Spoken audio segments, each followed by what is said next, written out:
Do you know the feeling when you've been trying to solve one mystery for your entire life? Nope?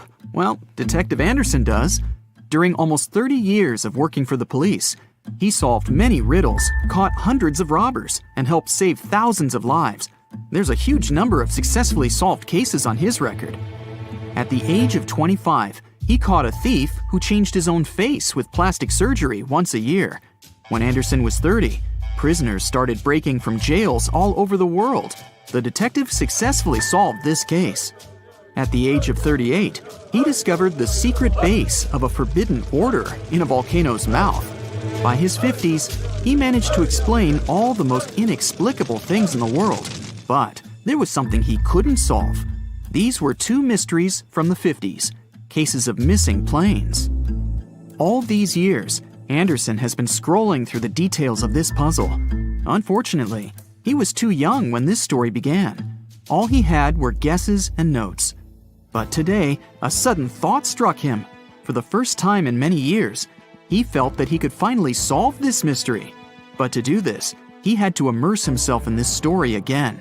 So he opened the closet and pulled out two old magazines with detailed articles about these incidents. The first one happened in the summer of 1955. July 1st, Pan Am Flight 914 was about to depart from New York Airport with 61 people on board. The plane model was a Douglas DC-4. It differed from modern aircraft, having giant propellers instead of turbines. So, all passengers fastened their seatbelts. The plane started taxiing down the runway, sped up, and took off. It went high into the sky and out of sight. Its destination was Florida. The flight time would be 3 hours. Dispatching services were watching the plane on their radar when suddenly, Pan Am 914 disappeared. The operator tried to contact the pilot but received no response. New York reported this to Florida. They said they couldn't see the plane either. Usually, pilots notify via radio if a plane crashes or gets into a storm. But this time, just nothing. After several unsuccessful attempts to establish the connection, they deployed large-scale search operations. Communication with the plane was interrupted when it was flying over the Atlantic Ocean. Therefore, the air company had to admit the aircraft crashed into the water. But this version had no proof. When planes fall that way, rescuers find floating debris. Some parts of the cabin or luggage always get to the surface. This time, rescuers found nothing. The plane didn't transmit any distress signals and didn't leave any traces of the crash. It seemed like it just disappeared into thin air. People forgot about this disaster for 37 years. And then, something bizarre happened. 1992, Venezuela, Caracas Airport. The control tower received a signal about an unknown aircraft approaching them. It was weird because it wasn't supposed to be there. There were no flights scheduled for that time. The plane was landing. The dispatcher and the rest of the airport staff understood that something was wrong here. The plane looked old, with huge propellers instead of turbines. After landing, the pilot contacted the airport. Where are we? The dispatcher asked him to identify himself. A few seconds later, he received an answer. We are Pan Am Flight 914 departed from New York to Florida with a crew of 4 people and 57 passengers on board. The dispatcher didn't know what to do next. He and the airport staff understood what kind of plane they were looking at. What was this plane doing 37 years later and almost 1,240 miles away from its destination? After a few seconds, the startled dispatcher turned on the microphone and said, It is September 9th, 1992. You know that? A long pause followed. Then, the pilot responded in a panic. Oh no. Jimmy, where are we? No! Stay away! Let's go now! The airport staff saw the pilot waving his hands in horror through the glass. Then, he started the engines and took the plane to the runway. Pan Am 914 increased its speed and took off. The dispatcher tried to stop him, but the pilot didn't respond. The plane disappeared into the sky, and no one else had heard of it since that day. Detective Anderson finished reading the article. He frowned and looked out the window. Raindrops were hitting the glass. The storm outside perfectly depicted what was happening in his mind at that moment. He seemed to know what had happened to that plane. All the clues were there, lying right in front of his eyes. But to know for sure, Anderson had to move on to the next case. It was another article, dated 1989. It happened in 1954. Santiago Airlines Flight 513 took off from West Germany Airport. The plane was due to land in Brazil in 18 hours. There were 88 passengers and 4 crew members on board. The plane hid behind the clouds and disappeared from all radar. Air traffic controllers were trying to contact the pilots, but didn't receive a response. 18 hours later, they called the airport in Brazil. Those dispatchers couldn't confirm this plane's landing and couldn't contact the pilots either. The search operation lasted for several months, but they found nothing. Just like in the Pan Am 914 case, the plane disappeared from radar while flying over the Atlantic Ocean. 2 years later, the search operation ended and Santiago Airlines ceased its activities. October 12, 1989. Airport controllers in Brazil noticed a passenger plane that suddenly appeared on their radar. It didn't answer the airport staff's questions and just circled over the airbase. After a few minutes, the plane landed and nothing. No one opened the ramp. Passengers didn't get out. Pilots didn't respond. The aircraft was in perfect condition. One of the dispatchers realized that this was the missing Santiago Airlines Flight 513 that had been considered lost for 35 years. Airport staff approached the plane and opened the doors. What they saw there terrified them. The police, customs staff, doctors, detectives, and other airport staff members gathered around the plane. No one knew what to do next. There was no living person on board who could tell the truth. The plane disappeared in 1954 and appeared 35 years later in perfect condition without any damage. So far, no one has figured out what happened. Detective Anderson noticed the stories were very similar. Pan Am 914 disappeared in 1955. Santiago Airlines 513 vanished in 1954. The difference was almost a year. Anderson scratched his head and noticed another little detail. Both planes went missing from the radar the moment they were flying over the Atlantic Ocean. There are many myths about phantom ships and mysterious phenomena connected with the Bermuda Triangle. Detective Anderson knew these tales, but these 2 missing planes puzzled him. He looked at 2 articles and understood everything. Exactly! The solution was there, right in front of his eyes. Both stories were written in the same newspaper. There was no real dispatcher who communicated with the planes. Nothing was known about the passengers.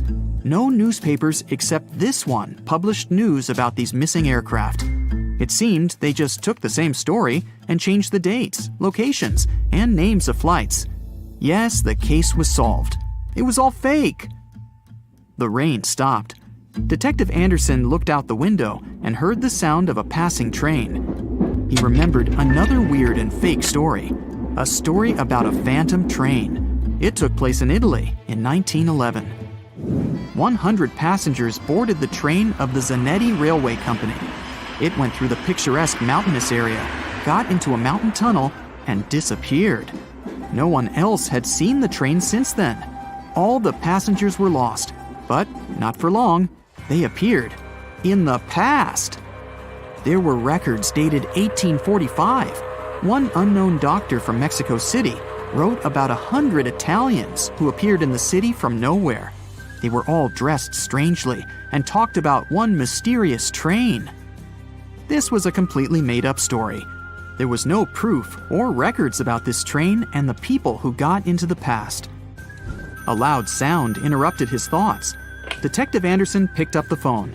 He was silently listening to the person on the other end of the line. A minute later, he answered, "Yes." The detective put the phone down. It was a new mystery for him. In the Sahara Desert, the locals noticed a huge ship lost in the South Pacific 27 years ago. There was no crew on board, no cargo, and no flags. No one knew how it appeared among the sand, but wet mud formed around it because of moisture. It seemed like the ship had just teleported there from the water. Perfect! No fakes this time. Detective Anderson put on his hat and left the office. But this story is for another video. The airplane involved was a Beechcraft Bonanza single-engine aircraft. On board, pilot Bruce Gernon had 2 passengers, his father and business partner. They took off from Andros Island in the Bahamas and headed northwest for the Florida coast. It was December 4, 1970. If you draw up a map, trace a line connecting the island of Bermuda, Puerto Rico, Miami, and back to Bermuda, what do you get? Yes, it's a triangle, a sinister polygon known for mysteriously swallowing over 2,000 ships and 200 aircraft over the centuries. Bruce Gernon's plane was within its hungry grasp. But this was a typical flight Bruce had made dozens of times before. The trip usually took about an hour and a half, with no hiccups or mysterious phenomena whatsoever. The men were no more concerned than you would be during your daily commute to work. Oh, but this time would be different. They would face very unusual circumstances indeed. Bruce took off and started gaining altitude. Strange things started happening right from the get-go. At an altitude of about 1,000 feet, he noticed a small cloud up ahead. But it kept growing. Not from the plane getting closer, this thing was actually getting bigger in size. Bruce had to fly through it, and he came out the other end just fine. Another mysterious cloud appeared at 11,500 feet. This one was massive, and Bruce had no other choice but to fly through it too. So he concentrated, took a deep breath, and in they went. At that moment, it got dark as night all around the aircraft. Not a single sliver of sunshine got through. But this wasn't a storm cloud, and it wasn't raining. Bruce was starting to get worried, and then, bam! He saw flashes of white light. They would appear and vanish quickly like lightning. But this pilot knew this certainly was no lightning. The flashes were so bright, they lit up the whole space around them. Bruce kept flying for another 30 minutes when he realized this was the same cloud he had gone through earlier when he started to climb. But now the cloud was cylindrical, and the plane was flying through its center. It was about 1 mile wide and seemed endless. Bruce thought he could never get out of that trap. But a minute later, he saw light at the end of the tunnel. He kept that yoke straight ahead. He was almost out of this nightmare. But all of a sudden, unexplainable things started happening again. The walls of the cloud tunnel began to narrow. They were closing in on the plane. The navigational instruments started wigging out. The compass was spinning by itself counterclockwise. The electronic instruments were all malfunctioning. It was like the plane was being operated by something else, or it was moving inside some kind of current. All of Bruce's attempts to take control were to no avail. He kept flying through that tunnel, bound and determined to get out of this thing and live to tell the tale. The walls kept narrowing, smaller and smaller, wrapping like a vortex. Bruce was running out of time. He had to get out of this place fast. The next 20 seconds were the most intense of his life. But then, he burst out of this foggy trap. As Bruce described later, he felt weightless for 5 seconds as his plane left the tunnel. The clouds dispersed, and now the aircraft was in a grayish haze. The men let out a big sigh of relief. He immediately grabbed the radio and contacted ground control. Bruce wanted them to determine his location. But when the dispatcher looked at the green screen, his face became contorted with confusion. Bruce's plane wasn't on the radar. It was as if the thing was invisible. But then the dispatcher said the aircraft was already in Miami airspace. Bruce was utterly shocked by this information. It just couldn't be true. The distance the Beechcraft was supposed to cover was about 250 miles. Remember, the whole trip usually took around 90 minutes. But this time, it took just 47 minutes to get to the destination. This model of aircraft can only cruise at about 180 miles per hour. Do the math, and anyone would understand that this was physically impossible. The dispatcher must have made a mistake. But when the clouds parted, Bruce saw that he really was over Miami. The plane landed safely, and it was time to try and solve this mystery. So what happened on that flight? Bruce checked the remaining fuel and his watch. After a short calculation, he was only more confused. The plane hadn't gone through the amount of fuel it should have. Bruce couldn't have been wrong. He was a very experienced pilot. By his early 20s, he already had 600 hours of flight under his belt, and he was all too familiar with this airspace he'd flown countless times. All the evidence in hand seemed to indicate that Bruce's plane just skipped over almost half the entire distance. The man thought about this bizarre occurrence for a long time. He even consulted with professors and experts, but none of them could give an exact answer to what happened that day. So he came up with his own theory and even wrote a book about it. Bruce thought it all came down to this electric fog with white flashes. Others, however, theorized that dark energy was responsible for this time leap. Yes, that same dark energy responsible for the expansion of the universe. This energy could have curved time-space like a black hole, forming this strange tunnel. Bruce accidentally hit it, but he was lucky to get out of there. That's how he got into Miami airspace so fast. But dark energy is just a theory attempting to explain the unexplainable. To this day, there is no real answer for how Bruce was able to travel that distance in such a short time. But some details still can be explained. Archive records show that 84 sunspots were recorded that day, as well as a huge solar wind moving almost 440 miles per second. This would cause disturbances in the Earth's magnetosphere that could throw off the plane's instruments and radars. So Bruce's version that he was in an electronic fog could be right. And about these weird clouds. The thing is, they're pretty commonplace things in this area. Zones with low and high pressure are constantly colliding there. The result? Storm clouds. Perhaps that cloud growing before Bruce's eyes was simply two massive air currents crashing into each other. But so far, no one has been able to explain how the plane got to Miami so fast. Well, maybe in the future the truth will be revealed. In the meantime, it remains another mysterious riddle of the Bermuda Triangle. But it's still by far not the most shocking incident there. In 1945, a total of 5 planes went missing in the Bermuda Triangle all at once. On December 5th, some Navy student pilots were training in the area. The day's lesson? Navigation. Ironically enough, they couldn't find their way back to the base and got lost. Many people assume they ran out of fuel. This is likely to have caused the incident, but the circumstances were very strange. The students were under the supervision of an experienced lieutenant who had 2,500 flight hours. He would never let a bunch of newbies go so far that they'd get lost. The incident was called Flight 19. Even now, there's a debate about how it could have happened. 3 years later, a passenger jet headed to Miami from Puerto Rico disappeared in the same area. There were 29 passengers and 3 crew members on board. The weather was clear throughout the flight. But experts believe that when the plane was about 50 miles off the coast of Miami, it could have been hit by a strong wind that knocked it off course. Years later, divers found a similar-looking plane in the waters. But since it was lacking certain details and registrations, no one could confirm that it was the missing Miami-bound aircraft. The next month, in January 1948, another plane went missing in Bermuda. 25 passengers and 6 crew members just vanished somewhere between Azores and Bermuda. The mystery of this plane's disappearance, along with countless others, remains unsolved. It was Friday, February 19, 1937.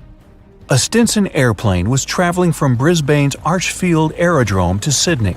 There were 7 people on board, 5 passengers and 2 pilots. Along the way, the plane was meant to pick up some passengers in Lismore, but it never arrived. The official search centered around Newcastle and the Hawkesbury River, hundreds of miles south, where some people said they saw or heard the plane. The authorities took a statement from the postmaster in Hawkesbury. He said he'd heard the plane pass overhead just after 5 in the evening on the day it disappeared. Since he knew a lot about the aircraft, the authorities were convinced by his statement. But others believed something else. People who lived in the McPherson Ranges, on the border between Queensland and New South Wales, heard the aircraft going overhead at the same time it always did. People in the area knew about the flight from Brisbane. Some of them saw the blue and red Stinson plane vanishing into the clouds. After days of searching, nothing was found. At this point, a bushman called Bernard O'Reilly decided to take matter into his own hands. He lived in that high area of the country and remembered that there had been a powerful storm on the night of the disappearance. A big cyclone going over the mountains had made it impossible for the locals to do any work. On Saturday, February 27th, O'Reilly decided to go and find the missing aircraft and find out what had happened. The day before, he had gathered all the evidence on where the plane could be. O'Reilly got his ruler out and drew a line across a map to the last known place where the plane had been heard. He saw that the line crossed 4 high points. He was sure that the aircraft had never got beyond the nearby mountain range. He packed some food, climbed onto his horse, and set out. He rode to Mount Bithingable, then set his horse home. He continued on foot through the dense rainforest. He could barely see. The vines in the forest were as thick as wire netting. There wasn't much light that day, and he struggled to get his bearings. O'Reilly searched for clues to understand where he was. He looked for patterns in tree growth and differences in the level of bloom among the plant species. He tried to spot different birds' nests, which would indicate his altitude. He spent Saturday night in the wet forest and continued his search the next day. From the top of Mount Throckban, through a brief opening in the clouds, O'Reilly saw some high rocks. He suspected the Stinson aircraft had crashed there. Far to the southwest, in the endless green forest, he spotted a light brown treetop. This was an unnatural color for the late summer and seemed out of place.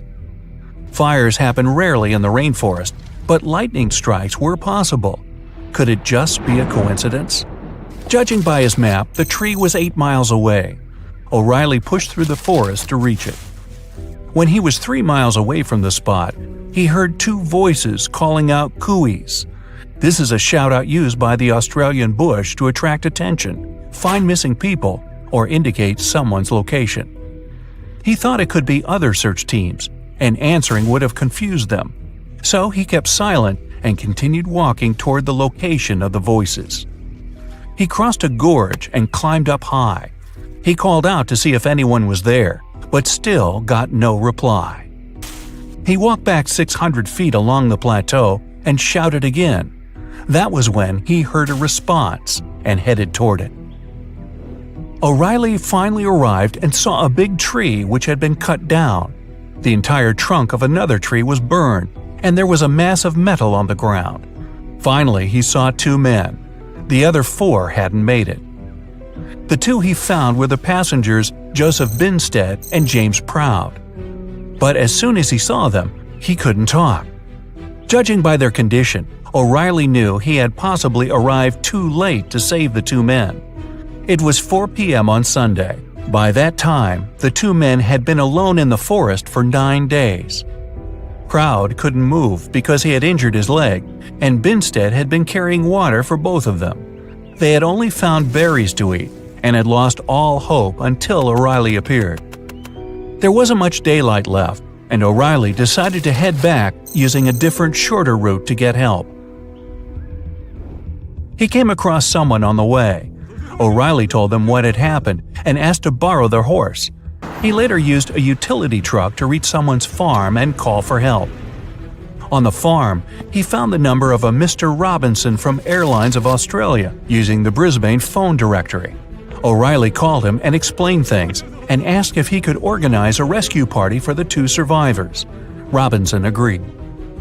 O'Reilly and the farmer put together 2 separate groups. The first party, led by O'Reilly, would go back to the site with a small team, including a doctor and some supplies.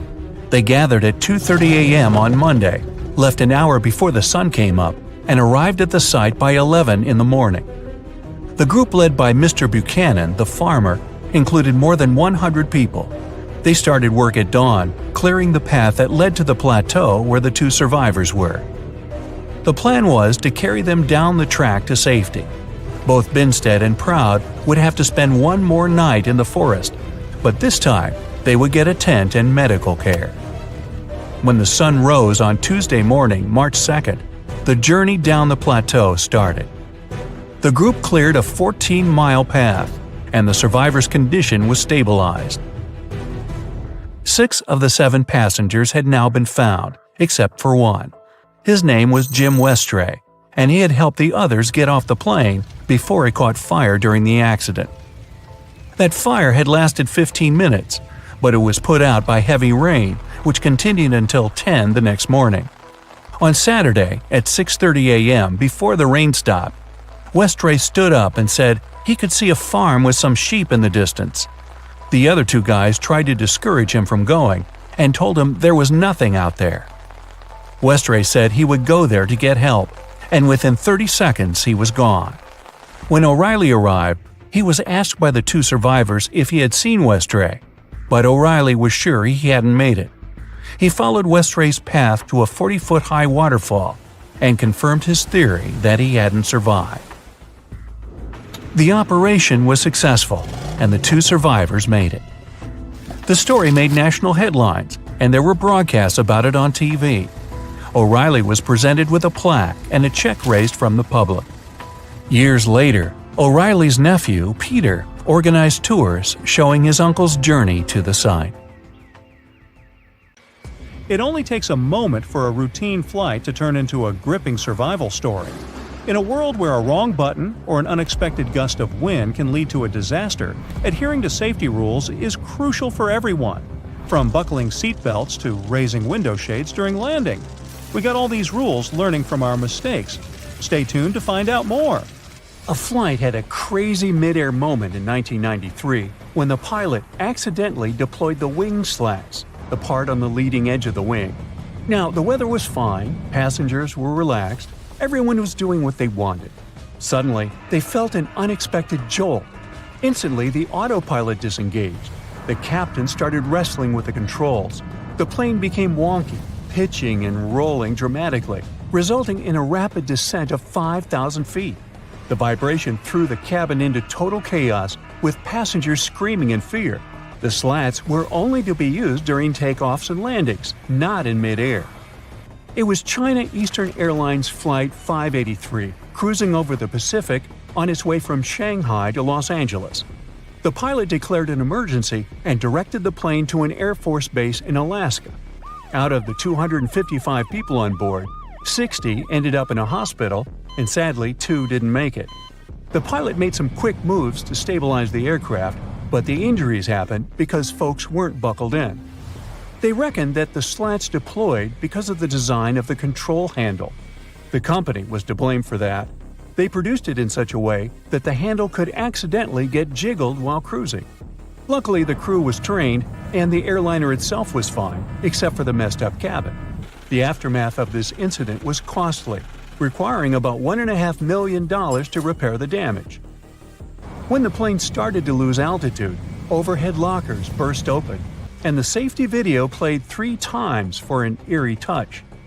Once the aircraft steadied, flight attendants jumped into action, providing first aid, leaving empty kits scattered in the cabin. It turned out that the poorly designed slat control handle had caused 11 similar incidents before. The captain probably nudged it accidentally while fixing the speed controls. The lack of pilot training on high-altitude issues and the stall warning system made things worse. If the passengers had kept their seatbelts on, injuries would have been way less severe. This has been the case during many other accidents. You probably know this airplane announcement. Even when the seatbelt sign is off, buckle up when you're seated. Experts say it's a good call. While flying is safe, keeping that seatbelt on is smart because you might hit unexpected turbulence. It's about keeping you secure during that bumpy, jarring time, especially that sneaky one during stormy weather.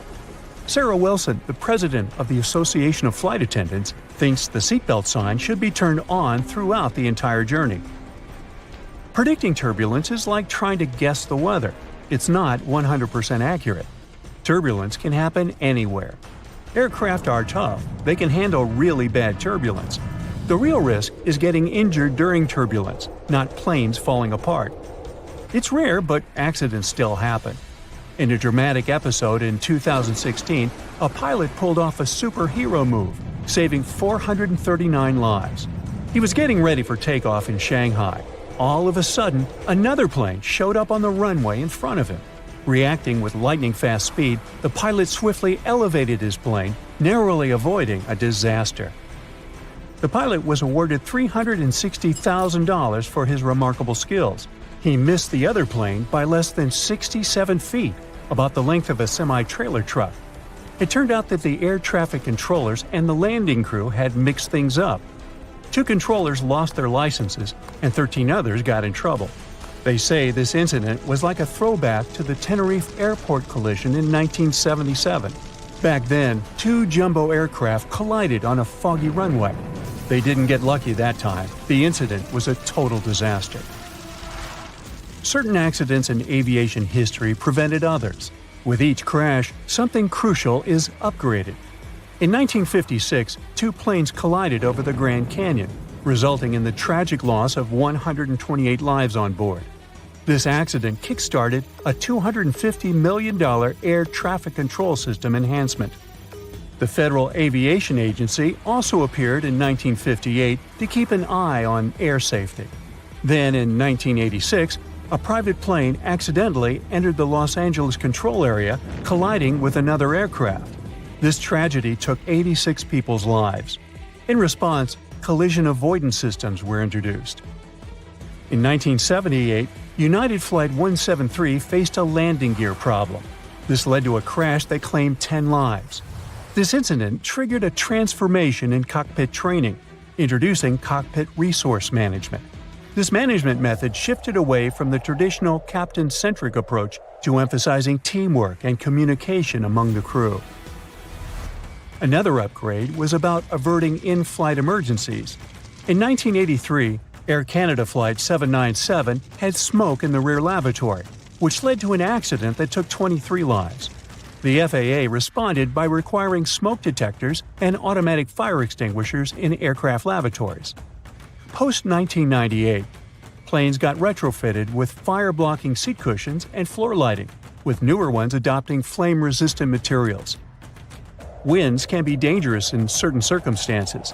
The crash of Delta Flight 191 in 1985 brought attention to the dangers of wind shear.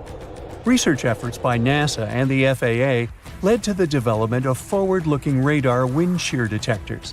By the mid-90s, these became standard on airliners. The number of wind shear-related accidents has reduced significantly since then. In 1985, United Airlines Flight 232 faced a nightmare when the DC-10's engine failure left it virtually uncontrollable. Pilot Alfred Haynes landed the plane at a nearby airport, but the subsequent fire was terrifying.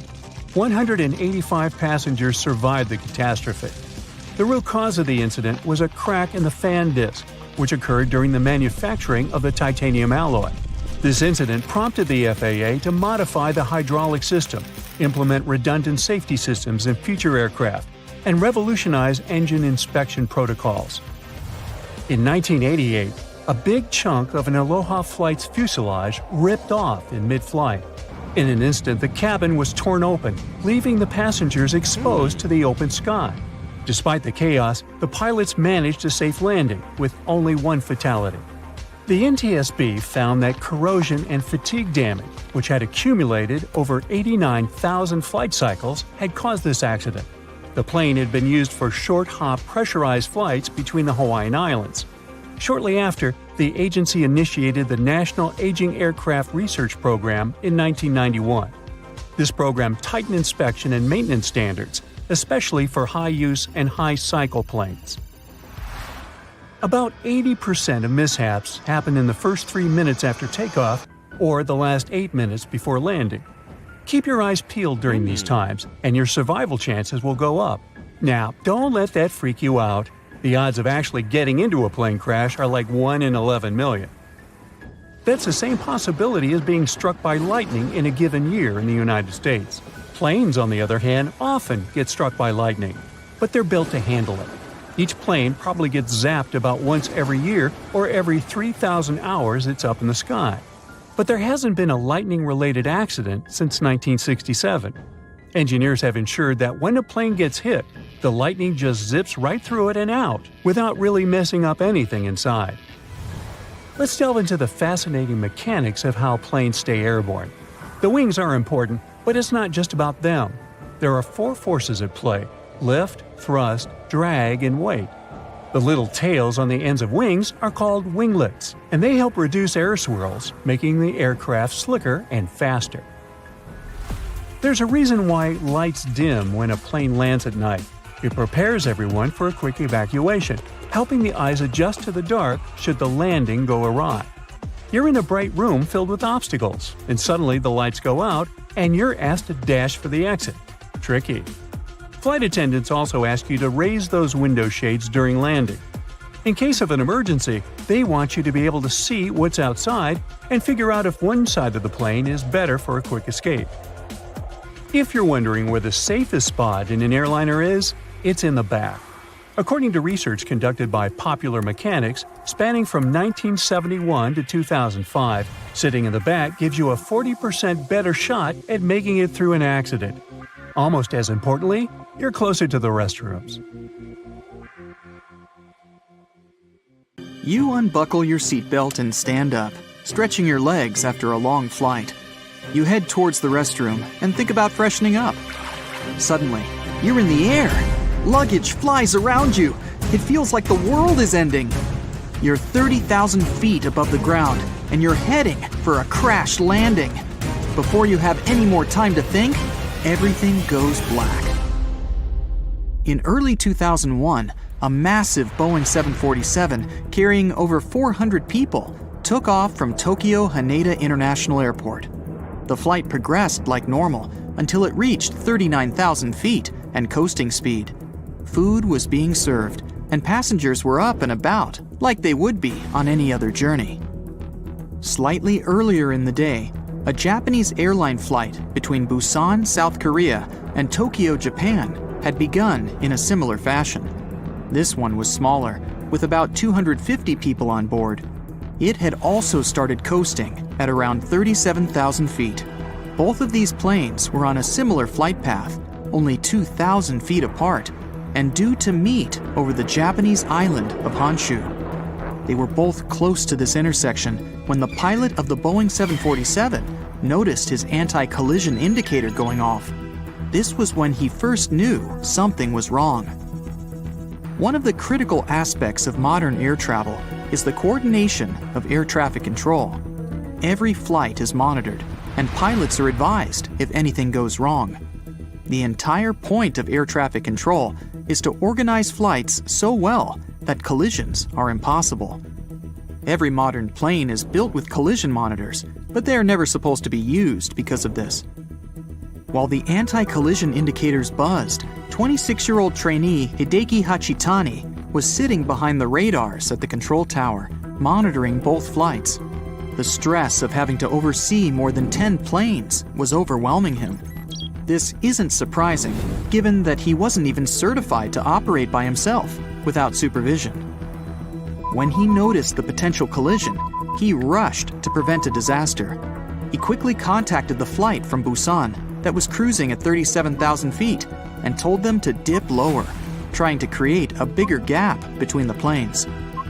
In his rush, though, Hachitani had made a terrible mistake.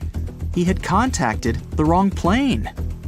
Instead of telling the Boeing 747 to reduce its altitude, the pilot of the other plane followed Hachitani's instructions and lowered from 39,000 feet to 37,000 feet, the exact same height as the 747. Both planes sped toward each other at 500 miles per hour on a collision course. Hachitani was beginning to panic now. When he noticed that the flight from Busan hadn't descended, he quickly instructed it to turn right. The pilot had, of course, failed to follow the instructions given because they'd been sent to the wrong plane. For an unknown reason, the instruction to turn right failed to reach anyone at all this time. The communications from air traffic control were failing, and the pilots didn't have any idea of how much danger they were in. When seeing Hachitani panicking behind the control panel, his supervisor rushed to the scene and took control of the situation. She contacted the flight from Busan and now told it to climb up.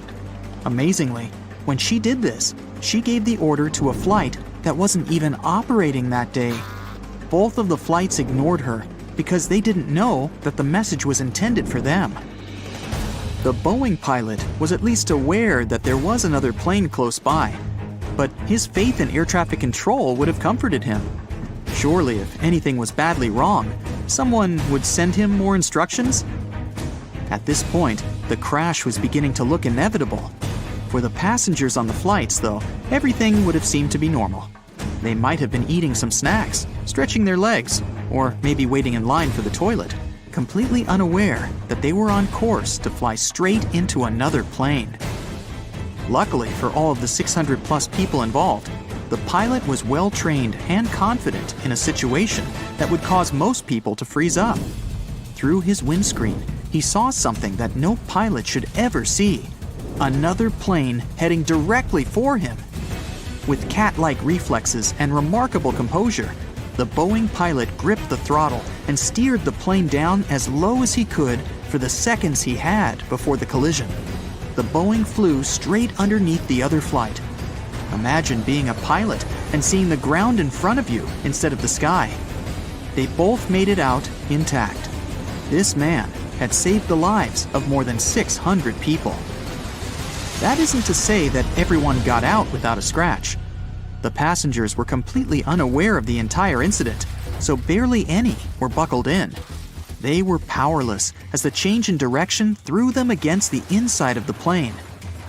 Out of nowhere, with the plane's sudden movement, many hit the roof with the force of a car crash. Every unsecured object and person were thrown through the air. Some might have even felt like the plane had just hit the ground. Miraculously, only 7 passengers and 2 crew members were seriously injured, and the rest only received minor injuries. The pilot circled back to Tokyo to allow all of the injuries to be treated.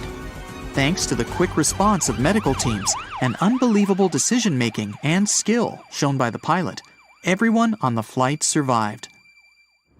Every time you travel on a plane, you're signing up to shoot through the sky at speeds of up to 500 miles per hour in a fragile metal shell. You're surrounded by enormous, dangerous motors, 6 or 7 miles above the ground. Surely there's no way you'd survive if the plane itself started to fail. The Hudson Bay landing shows that skilled pilots can overcome seemingly insurmountable odds.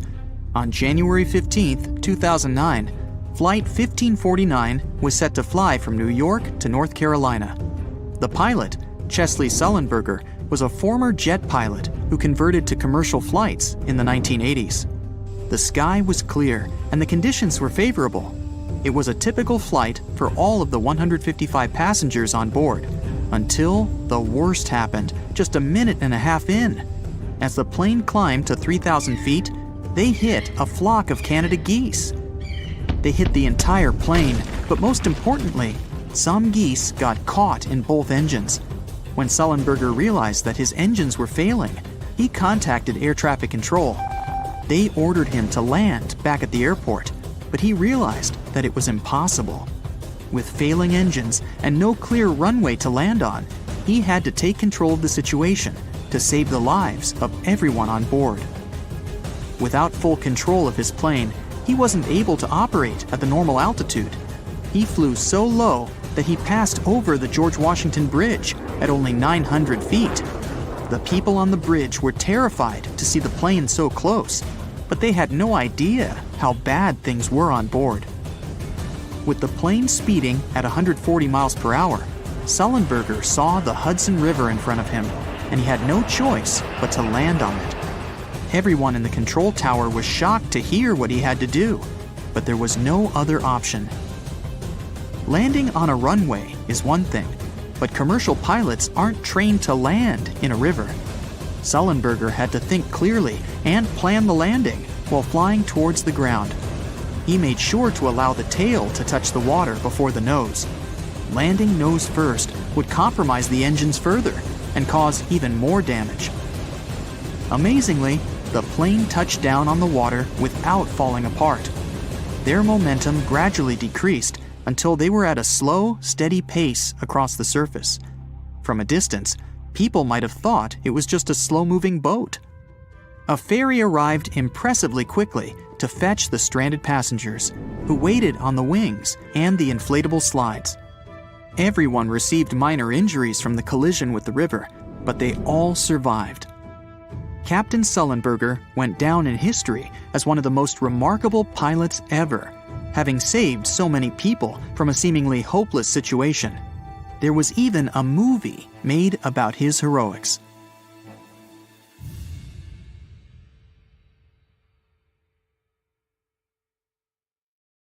The plane broke into 3 large pieces and crashed onto the hillside, scattering parts all over the snowy ground. The wings ripped off, and the main body of the aircraft split into 2 parts. Flames crackled from what was left of the airplane. 7 out of 9 crew members survived the crash. They were all part of the 1946 U.S. mission to map the Antarctic continent.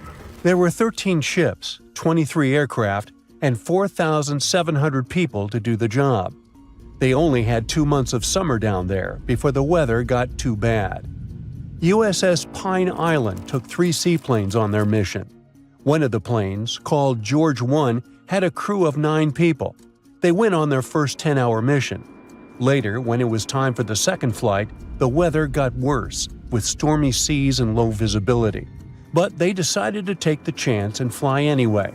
It was supposed to be an epic adventure, and even the captain of Pine Island joined the expedition. The pilot, Ralph Frenchy LeBlanc, was very experienced and not worried about the weather. The plane was tied to some small boats, but the waves were so strong that the lines holding it were damaging the plane's metal body. Crew members had to attach 4 special rocket boosters, called jet-assisted takeoff bottles, to help the plane lift off. It managed to do so after a run of about 5 miles, but got straight into a blinding snowstorm. James Robbie Robbins was just 19 years old back then, but already had 1,500 hours of experience as a radar operator in that type of seaplane. He once successfully flew 9 hours through thick fog and clouds in Greenland, so he trusted his abilities. The radar showed a mountain range 20 miles ahead and icebergs spread out, and it was all correct.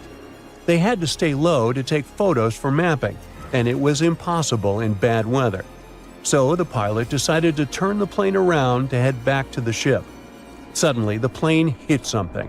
At the time, they didn't know what it was, but later they realized it was a snow-covered ridge that was hidden and couldn't be seen on radar. The loud bang shocked everyone on board. The pilot and co-pilot quickly pushed the plane's controls to try to lift it back into the sky. But just a few seconds later, the fuel tank in the front of the plane blew up.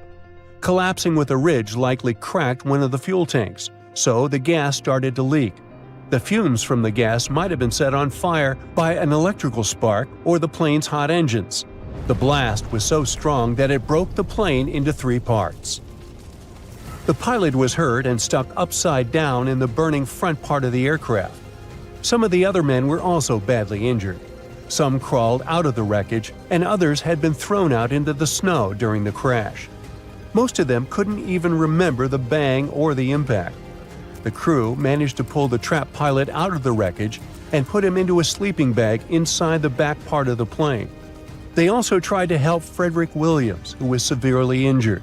They placed him on a piece of debris to keep him still and wrapped him in blankets to keep him warm. Unfortunately, even though they did their best to take care of them, Williams passed away a few hours later. Sadly, the navigator and the radio man didn't survive the crash either. 3 crew members had only 1 blanket, so they took turns staying in the middle where it was warmer. For the first 3 days, the weather was really bad. It snowed a lot, and the sky was super dark and cloudy. The crew started looking through the wreckage for anything useful. Near what used to be the back part of the plane, they found 3 big boxes of pemmican. It's a kind of emergency food that has everything you need to stay healthy, but it's not the most delicious food on Earth. Each box had about 100 paper cups filled with this special food. They also found better food in the flight rations. There were steaks, potatoes, canned veggies, bread, butter, salt, pepper, sugar, canned milk, a few cookies, and even 2 big cans of peanut butter. They had enough food to last for a while, and they figured the pemmican would help them get through the long, dark winter if necessary. All of the fresh food was hidden in the snow, where the kitchen used to be, so they had to dig it out. They got most of the sugar by licking it off the snow and separating it by taste. The crew also found a small 2-burner stove in the emergency supplies, but they didn't have any fuel. Luckily, the plane had some fuel left in the tanks, so they tapped one of the lines and had enough to last a long time. They kept the burners constantly on to melt snow to fill 2 or 3 water holders that held about 4 or 5 gallons each. It seemed like it took 15 or 20 pots of snow to fill just 1 cup of water. After 3 days, the weather got better, the sky was clear, and the sun was shining brightly. From where they were, they could see the ocean down the hill. While exploring the wreckage, they found more sleeping bags, a camera with film, and other supplies like a sled and a life raft made for 9 people. Days went by, and the sun never went down. Huge, hungry seagulls hanging out right next to the wreck were getting on everyone's nerves. To distract themselves a bit, the crew played an old Navy game called Salvo. It's like a battleships game for 2 players, where your task is to find and defeat all the ships of your rival. They also took some photos of everyone and the wreck from different angles with a Brownie box camera they had on the plane. The radar man painted big yellow letters on the airplane's wings with the names of the deceased crew members to make sure rescuers knew what had happened. On the 13th day, a rescue plane finally showed up. Everyone shouted, waved, and did everything to get the pilot's attention, but the plane didn't stop and kept flying. 2 hours later, it came back, and Robbins, in a hurry, threw fuel onto a pile of flammable stuff to set it on fire. The bang was so big, it burned his eyebrows, but it worked. The plane turned and flew toward them, wiggling its wings as a sign it saw them. The pilot dropped a note attached to a weight. It said, "If you can walk to the lake, make a circle. If not, form a straight line." The lake was 10 miles away, but they knew they had no choice but to get there, and so they made a circle, signaling that they were ready for rescue. Then they got to work. They stacked sleeping bags on a sled and placed their injured pilot on top. Robbins took a compass from the crashed plane and attached it to the sled's handlebars to help guide them. 3 men pulled the sled while another walked behind, making sure they stayed on track. The snow was so deep that they often sank up to their waists. The journey only got easier when they reached solid ground. So it took them 24 hours to walk the 10 miles to the shore. As they got close, a thick fog rolled in, so they couldn't see the rescue plane. But the pilot started the engines and the crew followed the sound.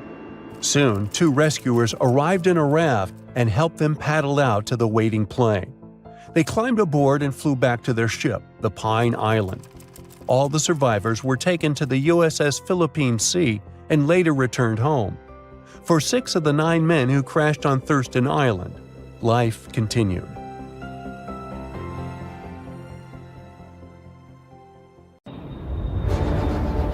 The plane had been in the air for a mere 25 seconds when the pilots noticed weird noises and bizarre vibrations. They tried several ways to improve the situation, but nothing worked. The engine surges continued, and just over a minute into the flight, when the plane reached 3,000 feet, both engines failed. First the right one, 2 seconds later the left one. The pilots decided to return to the airport they had just left. At the same time, they tried to restart the engines. Nothing seemed to work. The flight crew made a decision to pitch the plane down and then level it off. Perhaps it could help them gain some speed for the glide. But soon, they realized they wouldn't make it to the airport. Was the plane going to crash? That's when the miracle at Gotrura occurred. The morning before the flight started as usual. Regular pre-flight procedures, good weather. The members of the flight crew were experienced pilots.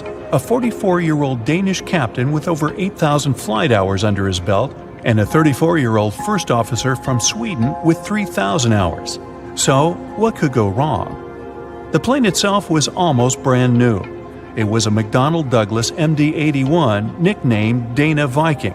It made its first flight on March 16, 1991. By that fateful day, the aircraft had been in service for a mere 9 months. There were 122 passengers and 7 crew members on board. Flight 751 Scandinavian Airlines was a scheduled flight from Stockholm, Sweden to Warsaw, Poland.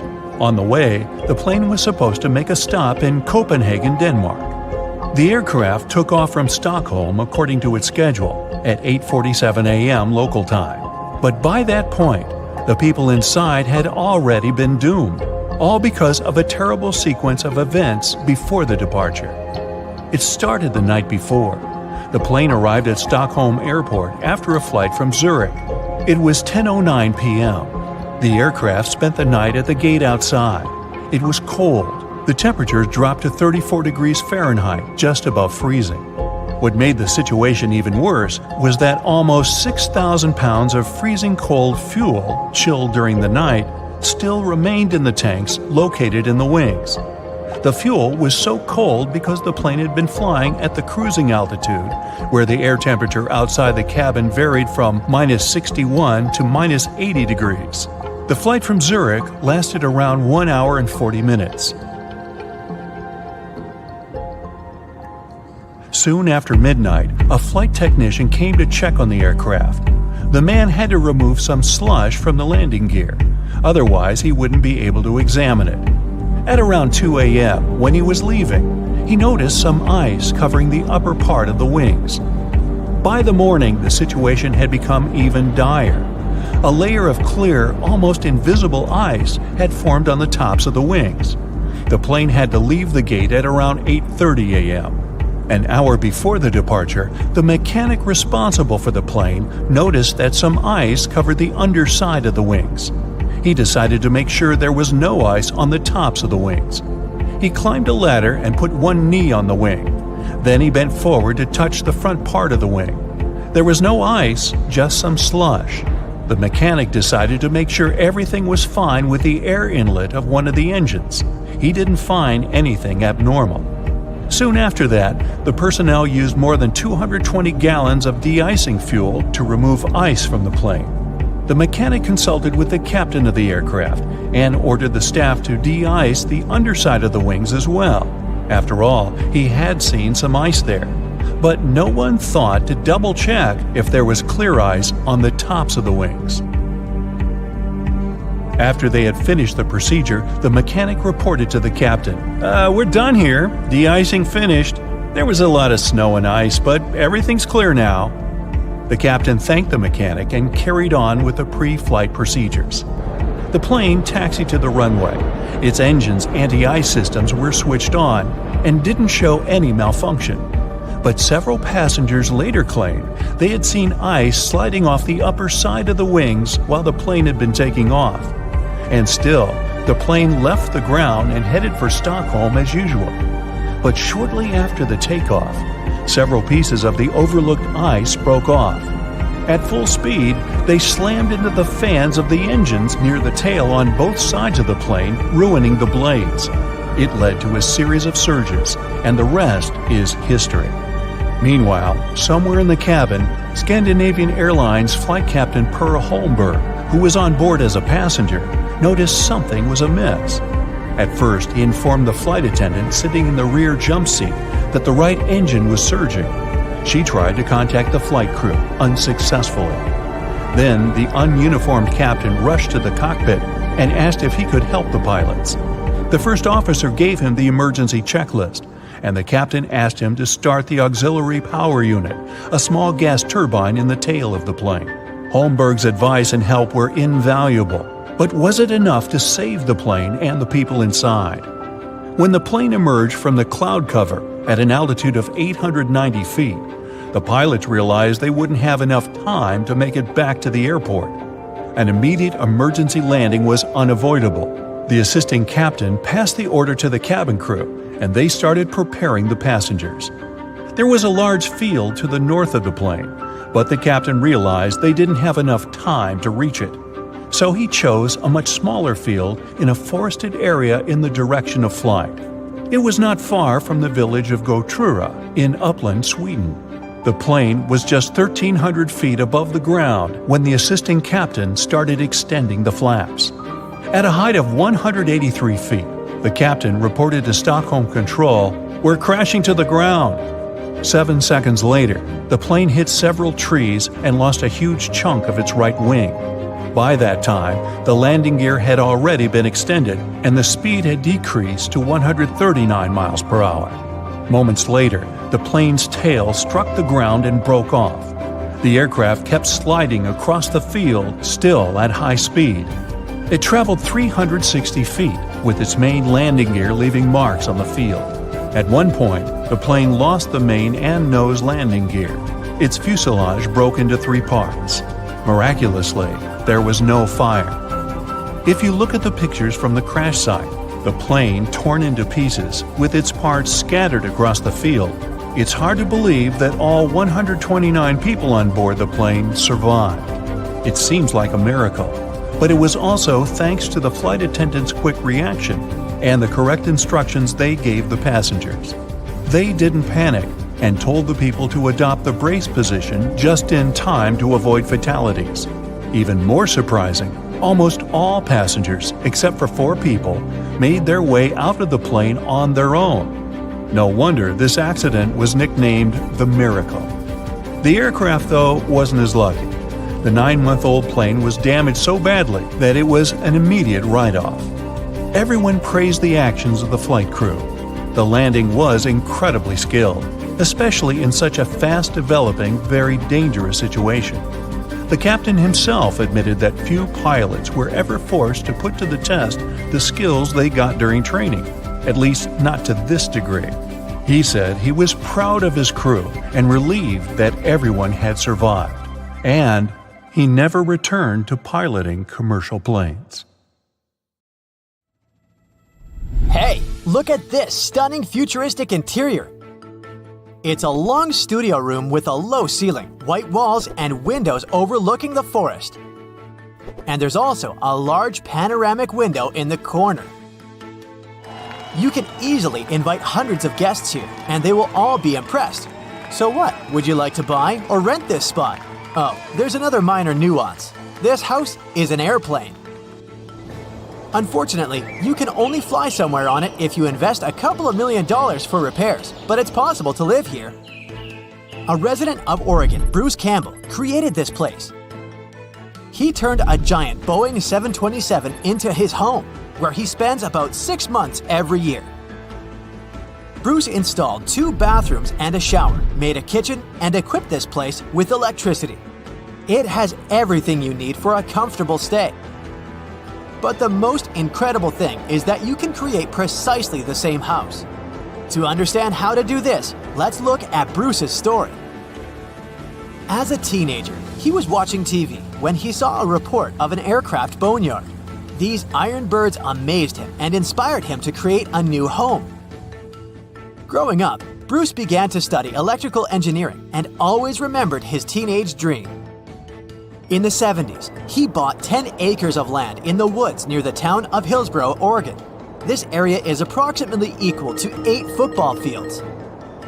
After that, he began to look for a plane. In 1999, he hired a rescue company to help him find a Boeing. Soon, they found a 200-seat passenger aircraft in Greece.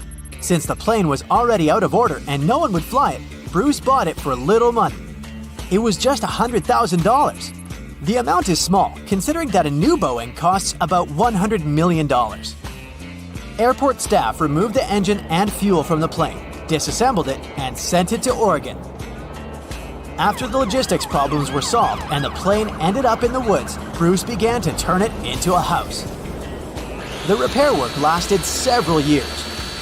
When everything was ready, the media found out about Bruce and made him a celebrity. He showed that even such gigantic things as an airplane could be recycled. Bruce invites anyone to his house to show that airplanes can be used for cheap housing. The advantages of such a house are that the airplane's outer layer can protect from cold, moisture, wind, and sun. Every year in the US, several hundred aircraft break down. people transport them to the aircraft boneyard, where these planes are waiting for repairs or turning into scrap metal. And many of them are in good condition. Another unusual house is located in Tokyo, Japan. It's definitely not your choice if you go to relax alone or think that home is a place where no one can bother you. Welcome to the Transparent House. It looks pretty stylish. There are huge panoramic windows without curtains and no walls and doors between the rooms. There are a bunch of large shelves and ladders inside. You can climb, jump, and hang here. The height of the house is 3 floors. It looks like a modern urban tree house. This place is open to everyone. And now, take a look at the most fantastic tree house. Can you see it? No? No wonder. This house is almost invisible in the forest because of its mirrored surface. It's called Mirror Tree House and is located in Sweden. At night with the lights off, this small building completely merges with nature. Now turn on the lights in the windows and take a closer look. This is a stylish and modern building where anyone can spend the night. You need to pay for it though because it's a hotel. Here's another tree house. More precisely, it's a huge building built on several trees. It's called Minister's Tree House and is located in Crossville, Tennessee. It's considered to be the biggest tree house in the world. It's built from recycled wood. It occupies almost 5 floors in height and has several rooms. If elves lived in the forest, then this house would be their bank or the administration of the woods. Let's get down from the trees to the ground, more precisely, under the ground. It's not even a house, but a small town. And every building here is pretty unusual. You won't see this town from the outside. All houses, cafes, post offices, and other buildings are located in the pits from which pipes protrude, releasing steam. Welcome to Coober Pedy, Australia. Enter any house and see that there is ground instead of the usual walls and wallpaper. Such unusual architecture is because this place is the world's largest reserve of opal. Most of these minerals, which are sold all over the world, are mined in this city. Opal was first found in these lands in 1915. Since then, people have been coming here to search for precious stones. There are no mining companies here because it's impossible to determine large deposits of opal with the help of technology. Therefore, people mine it manually with picks and shovels. This work is quite long and difficult. So, the town residents rent a place where they dig and build a house. Spread your arms in different directions. That's the width of our next house. The distance from one wall to the other is less than the length of your body. It looks tiny, but people are happy to live here. Welcome to the Kurret House. The narrowest house in the world is located in Poland. On the streets of Warsaw, you will easily notice it. It's like it's stuck between 2 buildings. Everything is pretty cute and stylish inside. The white interior adds a feeling of extra space. The Kurret House serves as a transit point for travel writers. If you're working on a book, this place will be a great source of inspiration for you. This house looks like something from another planet. It's called Robert Bruno's Steel House. It stands on 4 legs, has a strangely shaped window, and is made of metal. This strange house is located in Ransom Canyon, Texas. This is the creation of the sculptor Robert Bruno. He built it from the 70s until 2008. He used about 150 tons of blackened steel and made every detail by hand. Unfortunately, the sculptor passed away before he could complete his masterpiece. There's a toilet house in South Korea, close to Seoul. This big building looks like a giant toilet bowl. It's made of steel, white concrete, and glass. The purpose of this house is to promote the hygiene and sanitation of toilets. Many diseases are spread because of poor cleaning. Inside the toilet, you will find 2 guest rooms, 2 bedrooms, and 3 bathrooms. And to rent the whole building, you need to pay about $50,000. Looking at this house in one of the alleys of London, it may seem to you that the building is about to fall apart. The house was built in the 16th century and originally didn't look like this. But in 1687, the city council ordered the demolition of the building to free space for something else. The house was almost destroyed, but its owner sued the city council. He won the case and the council was obliged to restore the house. But they did it in a hurry, using cheap materials. For many years, the wood has been bending and the house has got such an unusual shape. Let's end our realtor's journey with this fun house. People who love skateboarding will be delighted to visit this place. Welcome to Skateboard House Malibu, California. You don't leave your home to start riding. The whole house has a circular curved shape and there's no corners in it. There are beds and tables here, which you can also use for tricks. An engine explodes during takeoff. The water injection system is switched off and communication is lost. Now, this doomed plane faces the imminent threat of crashing into Athens or a hill. Will the captain be able to defy all odds and save over 400 lives on board? Stay tuned.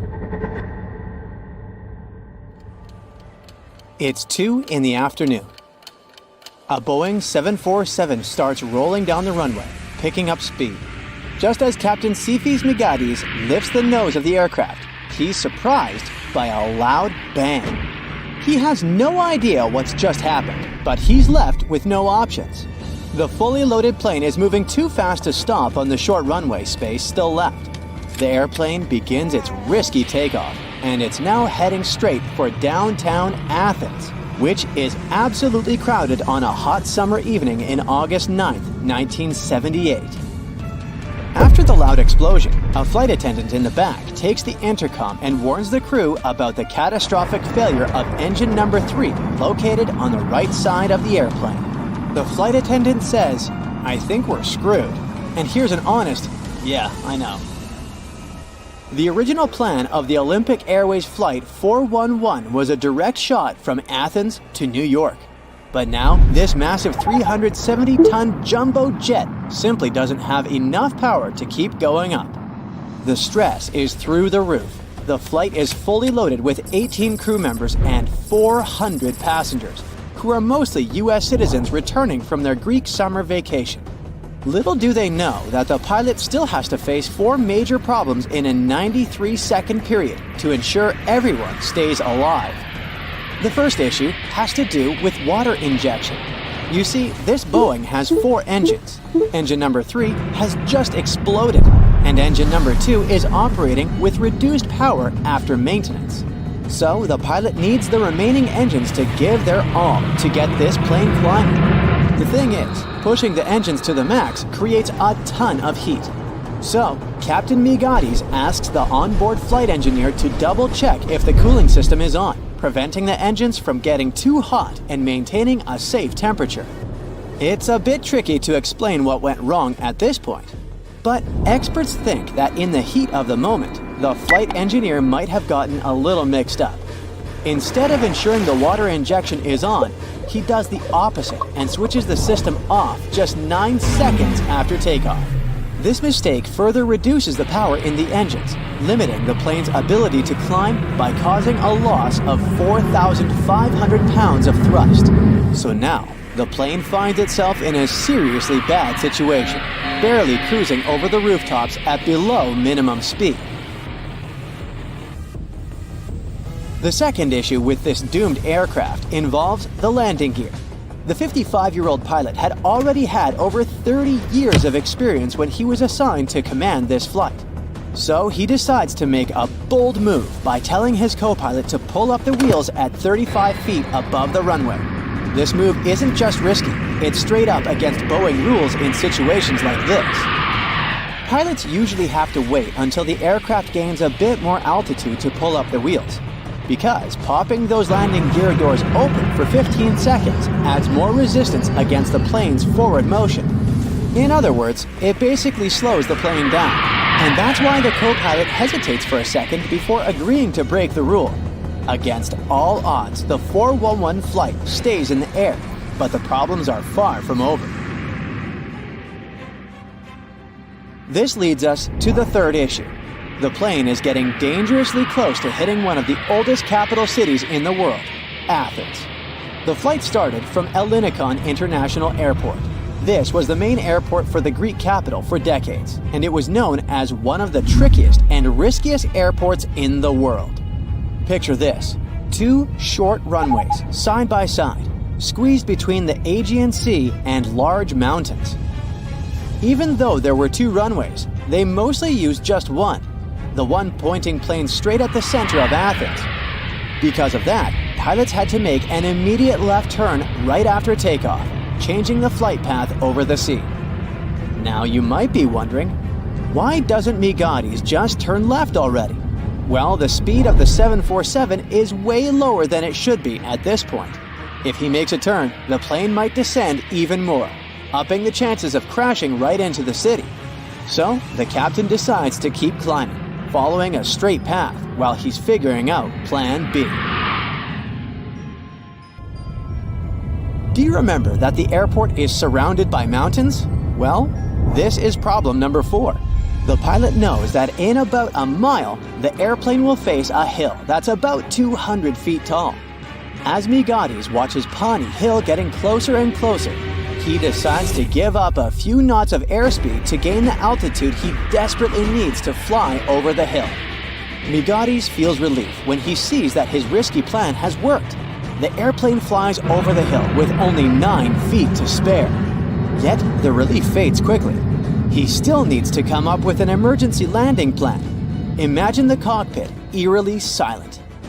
They don't have contact with the tower anymore. While the 2 pilots are doing everything they can to keep Flight 411 from crashing, the flight engineer is still focused on fixing the problems with the engines.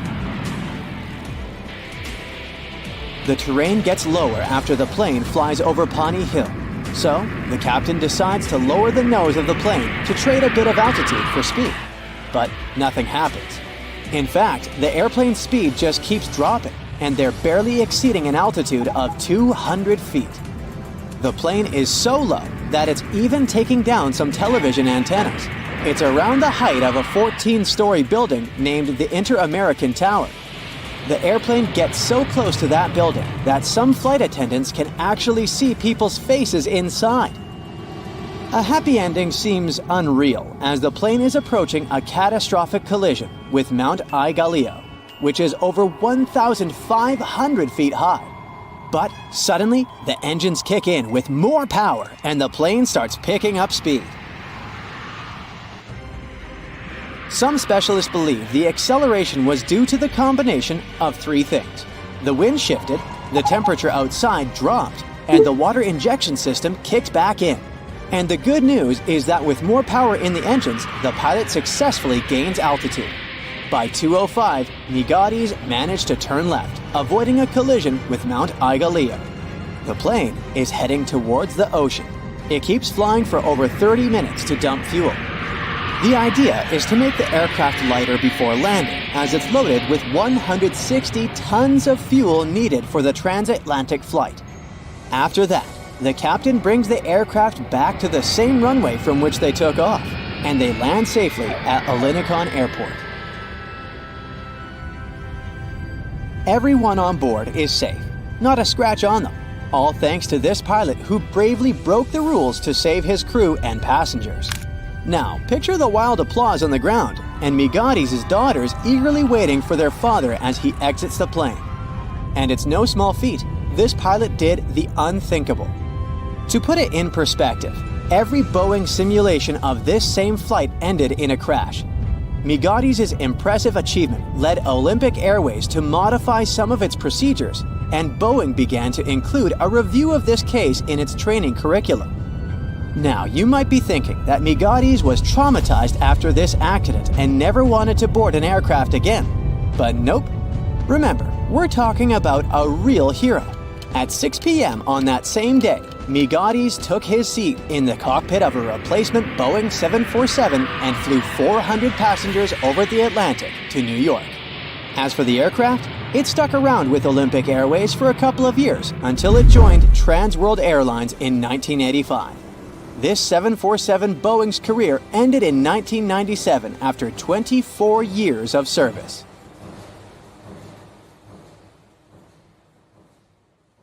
A plane with no identification marks is approaching the coast of Indonesia. It's not the most peaceful of times, and the flight operator is alarmed. 2 fighter jets take to the sky, about to take down the unidentified plane. It's all about to end in a disaster, when the fighters notice one strange detail. December 1st, 1941. Captain of a Boeing 314, Robert Ford and his team are preparing for one of the longest flights on one of the biggest planes in the world. The Boeing 314 Clipper California is a high-capacity seaplane. It has no landing gear, so it can only land on water. Its length is 100 feet, and its wingspan is 150 feet. This is more than a 6-story building, and on board this plane, there is a restaurant, resting areas, and even a room with a bed. Despite its size, the Clipper California can stay in the air for more than 18 hours. Captain Ford doesn't suspect what is awaiting him ahead. He gets on the plane. Their flight is bound from San Francisco to Auckland, New Zealand. The first stop is Los Angeles. There's no problem with this. The next stop is Pearl Harbor. The flight is going fine. December 7th, 1941. It's been 3 days since the plane left Pearl Harbor. The last final step of the journey remains: flight to New Zealand. At this moment, Captain Ford receives an order to return the plane to the nearest Allied base. The way back is closed, so the plane continues to fly to Auckland. The Clipper lands safely at the Auckland airport and receives an order that seems impossible. Robert Ford and his team must paint over all the registration and identification marks on the plane and deliver it to LaGuardia, New York. Then, fly across the world. This is an uncharted route with a length of 23,000 miles. In the entire history of aviation at this time, no one has flown such a distance. The team doesn't have maps or modern navigation devices. They don't know the lands they will fly over. They don't know who they may meet on their way and at which airports they will land. They must maintain and repair the plane themselves, extract fuel, and plot the route. At the same time, they have almost no money.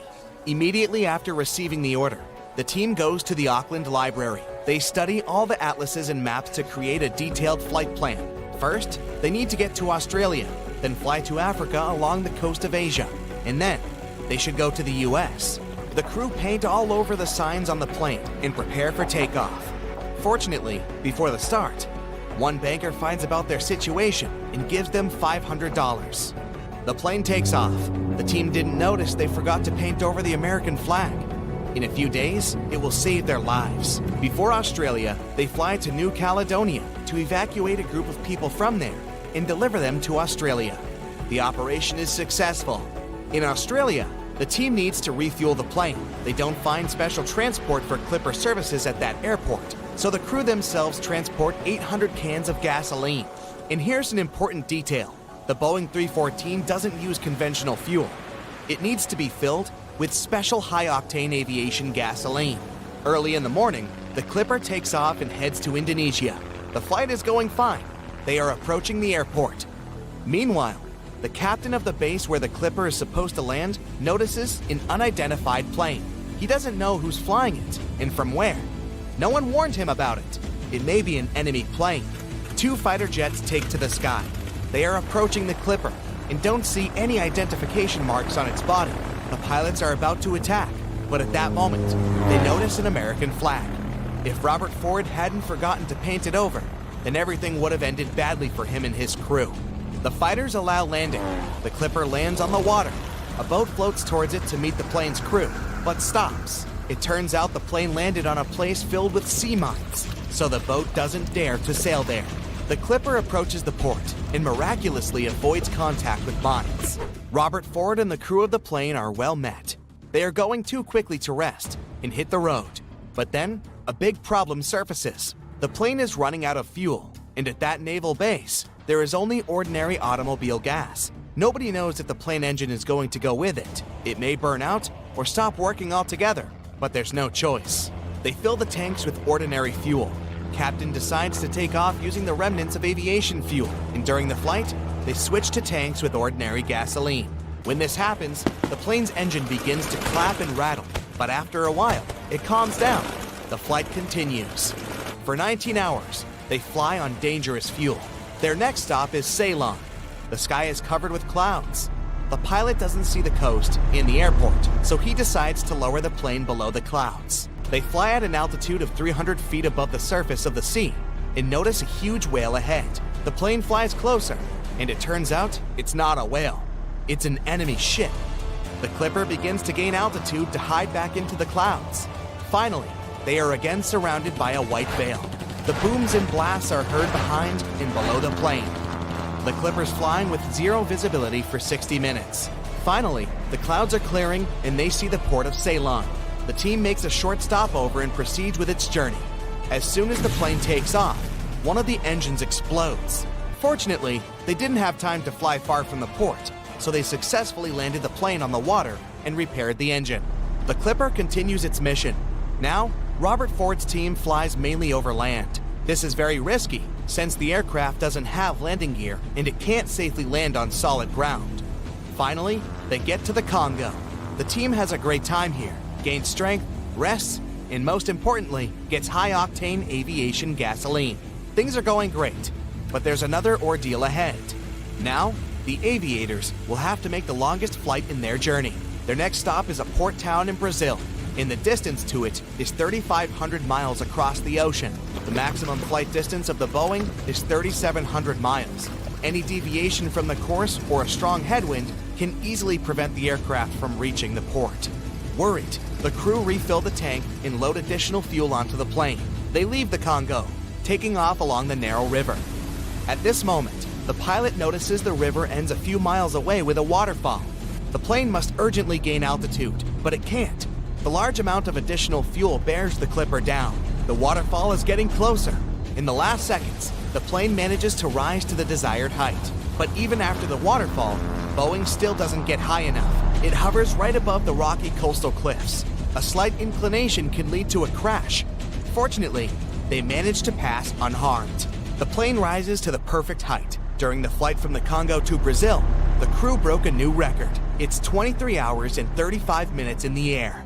The tired crew make a long-awaited landing in the city of Natal. However, the rest doesn't last long. 2 hours later, they take to the air and head to the next stop, an airbase in Panama. January 6, 1942, 5:54 a.m. The already legendary Boeing 314 is approaching LaGuardia, New York. The team can't wait to finish their journey. They contact the dispatch, and he tells them they can't land the plane only after 7 a.m., since the air terminal starts working at this time. For an hour, Robert Ford and his crew are circling in the air.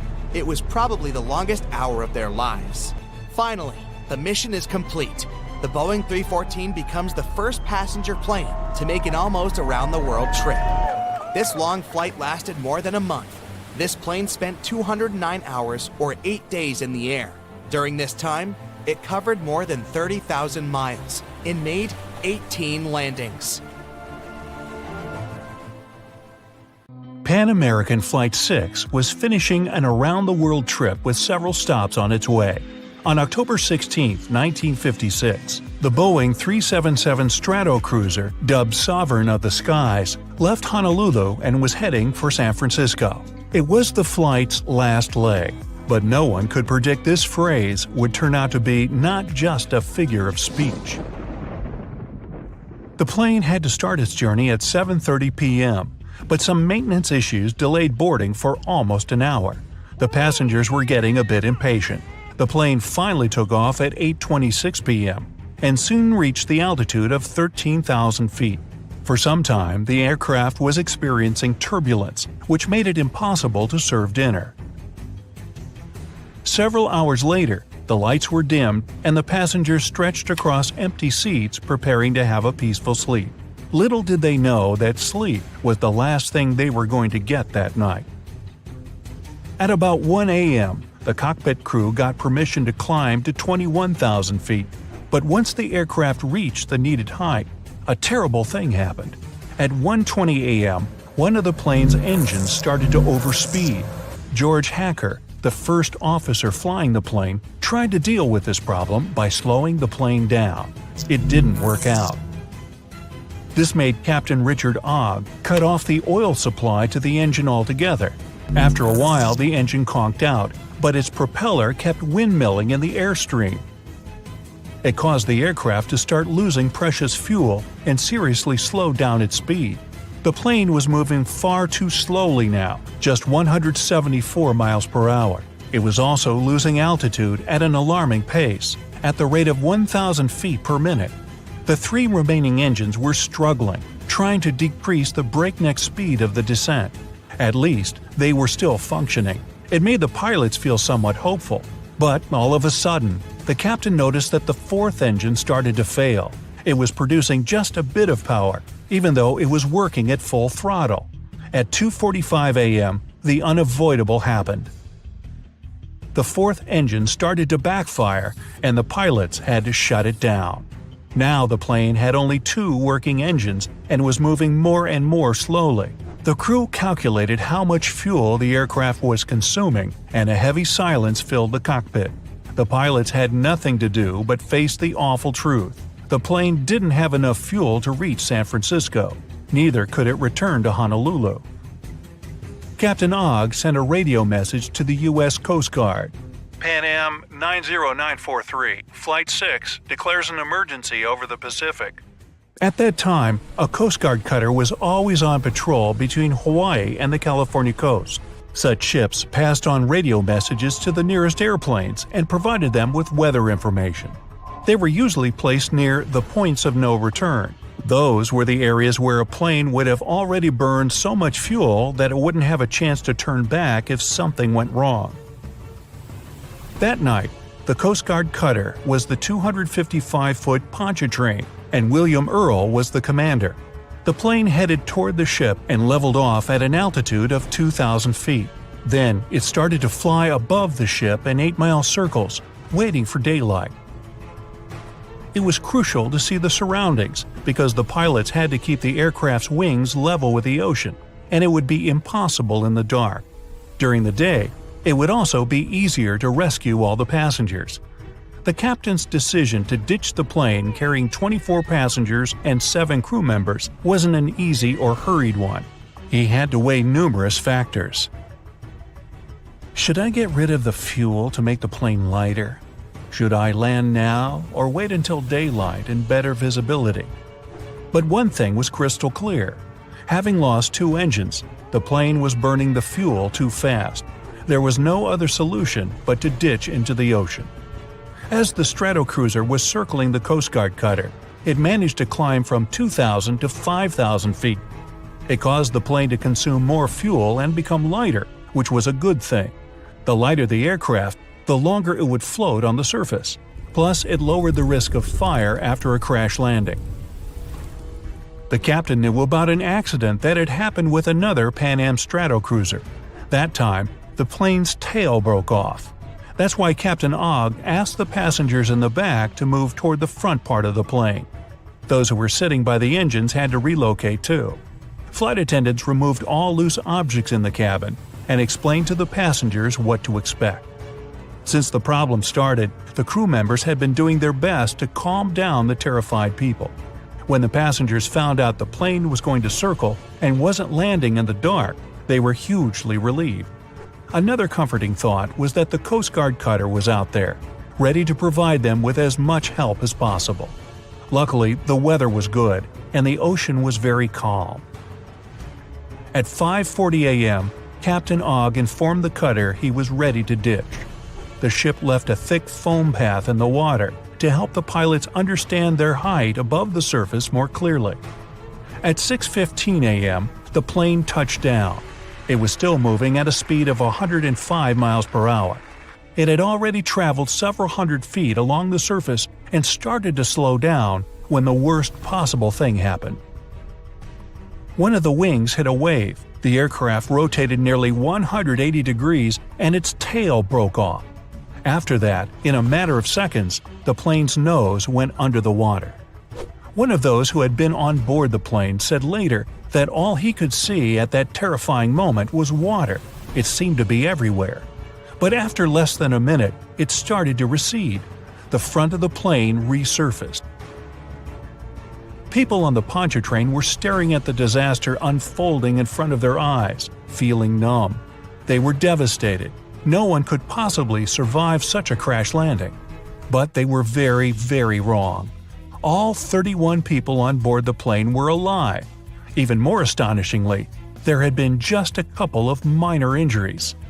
Once those on board the Pontchartrain realized the passengers and crew had survived, several rescue boats rushed toward the wreckage. Meanwhile, the captain and those passengers who had been assigned to help with the evacuation quickly deployed 3 life rafts. But when people started to climb on one of them, it became obvious the raft hadn't inflated properly. It started to sink. Luckily, the rescue boats were on time. They promptly transferred the passengers from the damaged raft to the cutter. At 6:35 a.m., the last piece of the wreckage vanished in the waves. By that time, all the people from the aircraft had already got to the safety of the Coast Guard ship. They stayed in the cutter's officers' quarters and reached San Francisco several days later. Pan American Flight 6 crash landing was the first accident when an airliner ditched into the ocean but managed to keep everyone on board safe. And the whole blood-curdling event was captured on camera. Life rafts bobbing by the plane's side, survivors being transferred to the rescue boats, the plane rapidly sinking and disappearing among waves. Sometime later, all the crew members got awards for tackling the emergency and keeping the passengers safe. Captain Richard Ogg was the first person to receive the Civilian Airmanship Award presented for the most outstanding skills and heroism. Her name is Lillian Boyer. Wait a minute, why is she standing on the wing of an airplane? Well, from 1921, Lillian made a living doing completely crazy mid-air stunts on planes. She really knew how to put on a good show, and she became famous all over the United States. But Lillian started her unusual career completely by accident. She was a regular 21-year-old waitress at a Chicago restaurant. That changed when 2 pilots named Elmer Partridge and Johnny Metzger became frequent customers there. One day, they offered Lillian a ride in their old biplane, a Curtiss JN-4D Jenny. She agreed, and they headed over to the local airport. Soon, Lillian was in the air. It was the first flight of her life, and she was incredibly excited. Flying didn't scare her at all. In fact, with a strong wind blowing in her face and the noise of the engine ringing in her ears, Lillian realized that planes were her calling. 4 days later, Partridge asked her if she wanted to take another flight. This time, Lillian decided to do something bold. When the plane was flying at 65 miles an hour, she got out of her seat and stood on the wing. But even then, she wanted more. So she walked all the way to the edge. The whole time, Partridge was screaming at her to sit down because he thought she was going to jump. She could barely hear his voice because of the engine noise. But Lillian wasn't scared at all. She actually enjoyed it. When the pilot saw what she could do, he introduced her to Billy Brock. He worked at the Chattanooga airport and was looking for someone who could do tricks on the wing of a plane. They shook hands and soon got started on Lillian's training. Lillian quit her restaurant job and started training full-time. For 5 months, she practiced doing stunts in a barn at Chattanooga. She used a model plane which had soft mattresses placed underneath it for safety. She did gymnastics with an instructor, as well as running and other sports, and she changed her eating habits. Soon, she was ready for a real flight. And she proved she was the best. Lillian was the first female stunt person to perform tricks like hanging from a plane using one hand or hanging by her knees or ankles. Her bravery amazed people, and she quickly became very popular. She and Brock started doing air shows at various fairs and festivals, and she turned into a real star. When they came to town, the crowd always recognized them. There was always a car waiting for Lillian, and she had a lot of passionate fans. Lillian was the only woman at the time who could perform one very risky stunt. She would get out of the cockpit holding a thin wire, which had a mouthpiece at the end of it. She would do a few tricks on the edge of the wing and then hang under the plane holding on by only her teeth. The spectators couldn't see the wire from hundreds of feet below, so it looked both pretty shocking and amazing. The crowd would erupt into screams when Lillian performed this trick. Then Brock would lower a special ladder and she'd grab it and go back to her seat. But there were also accidents. These reminded Lillian and Brock that they were engaged in a very dangerous business and that they had to be as careful as possible. During one of their shows in 1924, they planned to do an unusual trick. Brock was going to do a loop while Lillian was standing on the biplane's top wings. The idea was for her to slip her feet into some straps, and the centrifugal force of the loop would help Lillian keep her balance. But during the actual trip, something went wrong and the strap broke. Lillian smashed really hard into the wing, but she still managed to climb back into her seat. She was injured, but she kept on doing her shows. When she was performing in Trenton, New Jersey, in October 1925, Lillian had another 3 accidents during some parachute jumps. On the first day of the show, the wind took her away from her landing spot and she fell onto the seat of a Ferris wheel. Some of the audience thought it was just another crazy stunt, but it was actually a very dangerous situation. Luckily, the Ferris wheel operator realized that Lillian was in trouble and stopped the ride.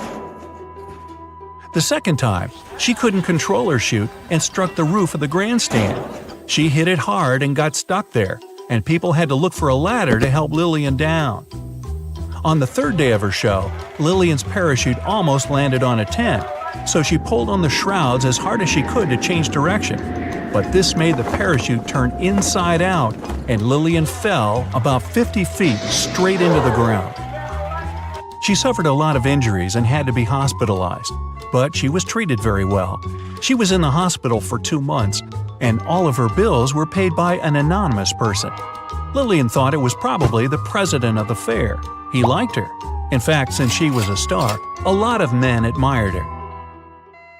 But she didn't risk her life for money or fame. Lillian did all this for herself. Brock got almost all the money from their performances, and that was her decision. They usually perform for 2 or 3 days straight, or even a whole week. They were paid $1,000 to $1,200 for one performance, but Lillian only got $100. As she said herself, that was a decent amount of money, and it was enough for her. So Brock ran the business, maintained the plane, and hired mechanics and crew. But their show was called Lillian Boyer's Flying Circus, and there was a reason for that. Brock was in love with Lillian. Constantly working together made the two of them close. It didn't work out though. Lillian told him that there wouldn't be anything between them. But he still cared about her, and Lillian really appreciated him for that. She trusted her pilot with her life, and she admired his skill. In fact, she said he was the best pilot she ever knew. Before every flight, he double-checked all the systems, wires, and mechanisms. He would tell her where to go, and Lillian would listen to him.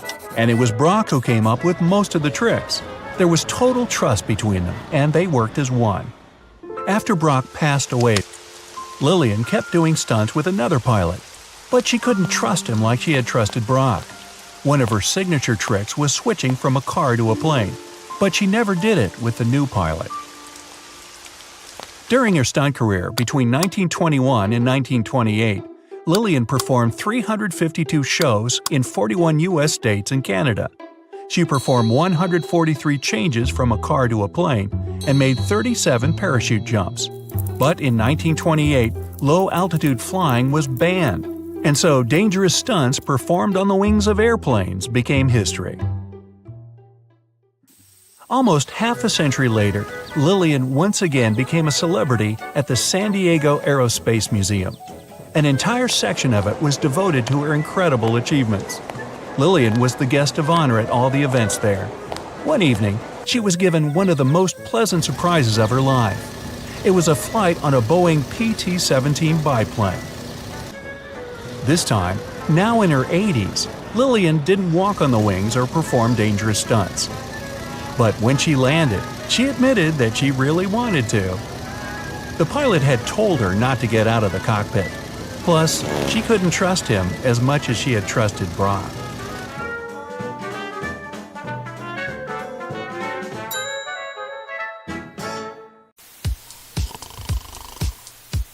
Have you ever watched an action-packed Hollywood film where an airplane gets a hole in its side and everyone starts freaking out? Stuff starts flying all over the place and people are barely staying in their seats. Well, in real life, a small hole in the plane's body isn't going to cause that much drama. However, I have an incredible story to tell you about a pilot who actually managed to land a plane with half of its roof missing. Can you believe it? Make sure your seatbelt is fastened because this one is going to be a wild ride. On April 28, 1988, a Boeing 737 owned by Aloha Airlines took off from Hilo International Airport en route to Honolulu. Before this flight, the plane had already flown 3 short trips from Honolulu to Hilo, Maui, and Kauai. Everything was chill that day, and the weather was nice and calm. It looked like smooth sailing all the way.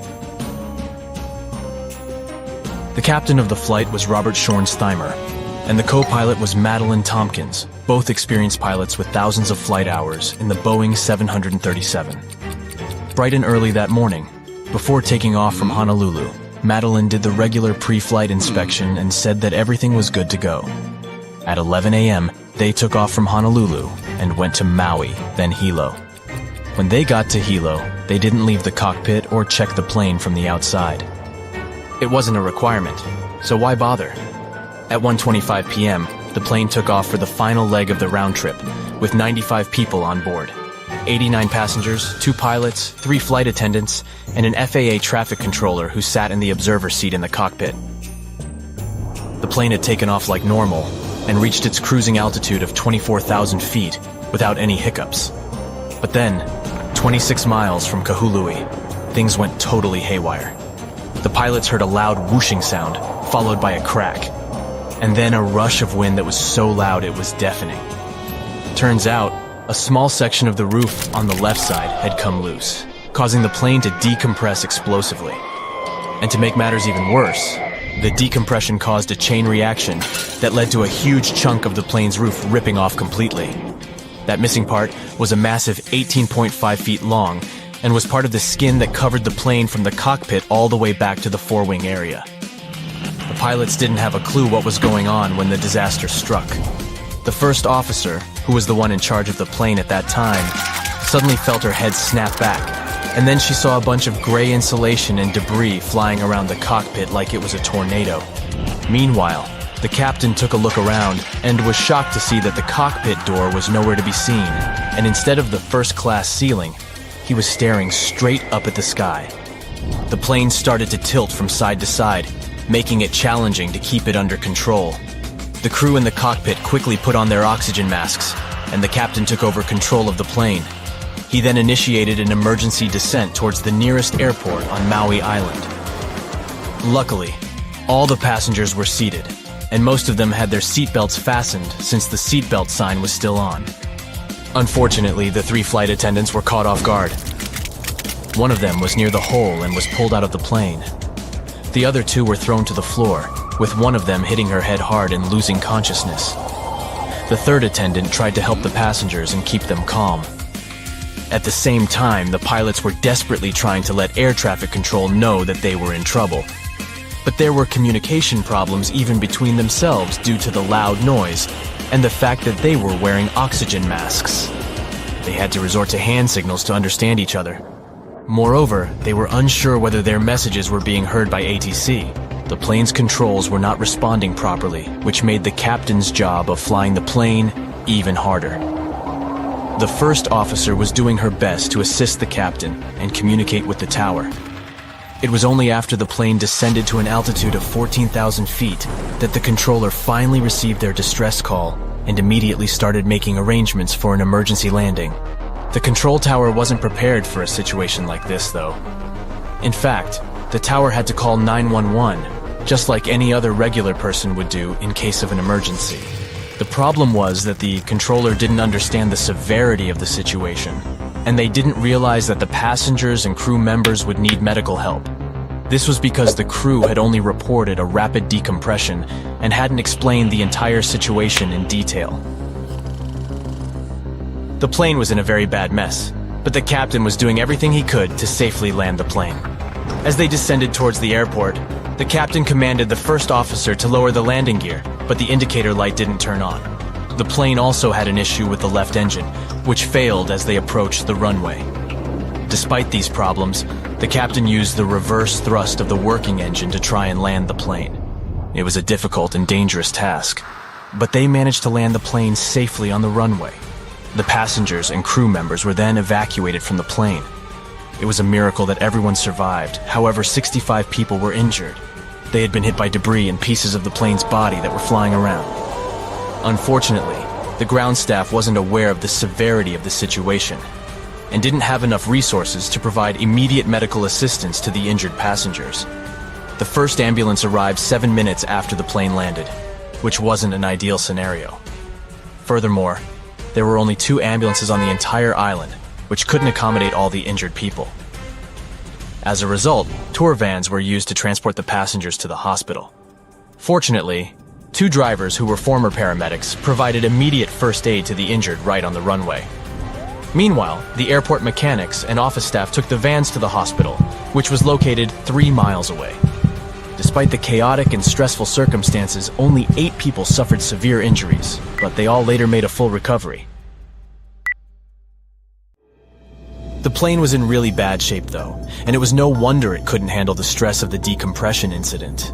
Despite its age not being a problem, it had experienced a whole lot of takeoffs and landings, which took a toll on its integrity. The salty and humid environment it operated in only added to the damage. You see, planes are designed to withstand a certain number of flight cycles, and this plane had exceeded that number by a long shot. The majority of its flights were short domestic ones, which meant it had to take off and land way more times than it was designed for. This is what ultimately led to the roof coming off during the flight.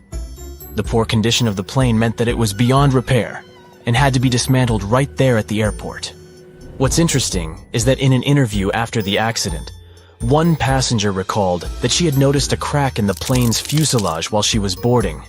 She didn't tell the flight crew about it because she didn't think it was worth it, so they didn't know to check it.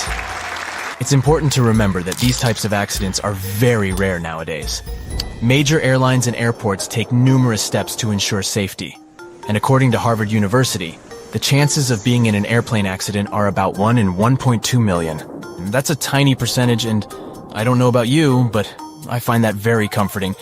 And even if something did happen, such as the roof of the plane coming off, it's reassuring to know that the pilots are trained to handle emergencies and can still land the plane safely.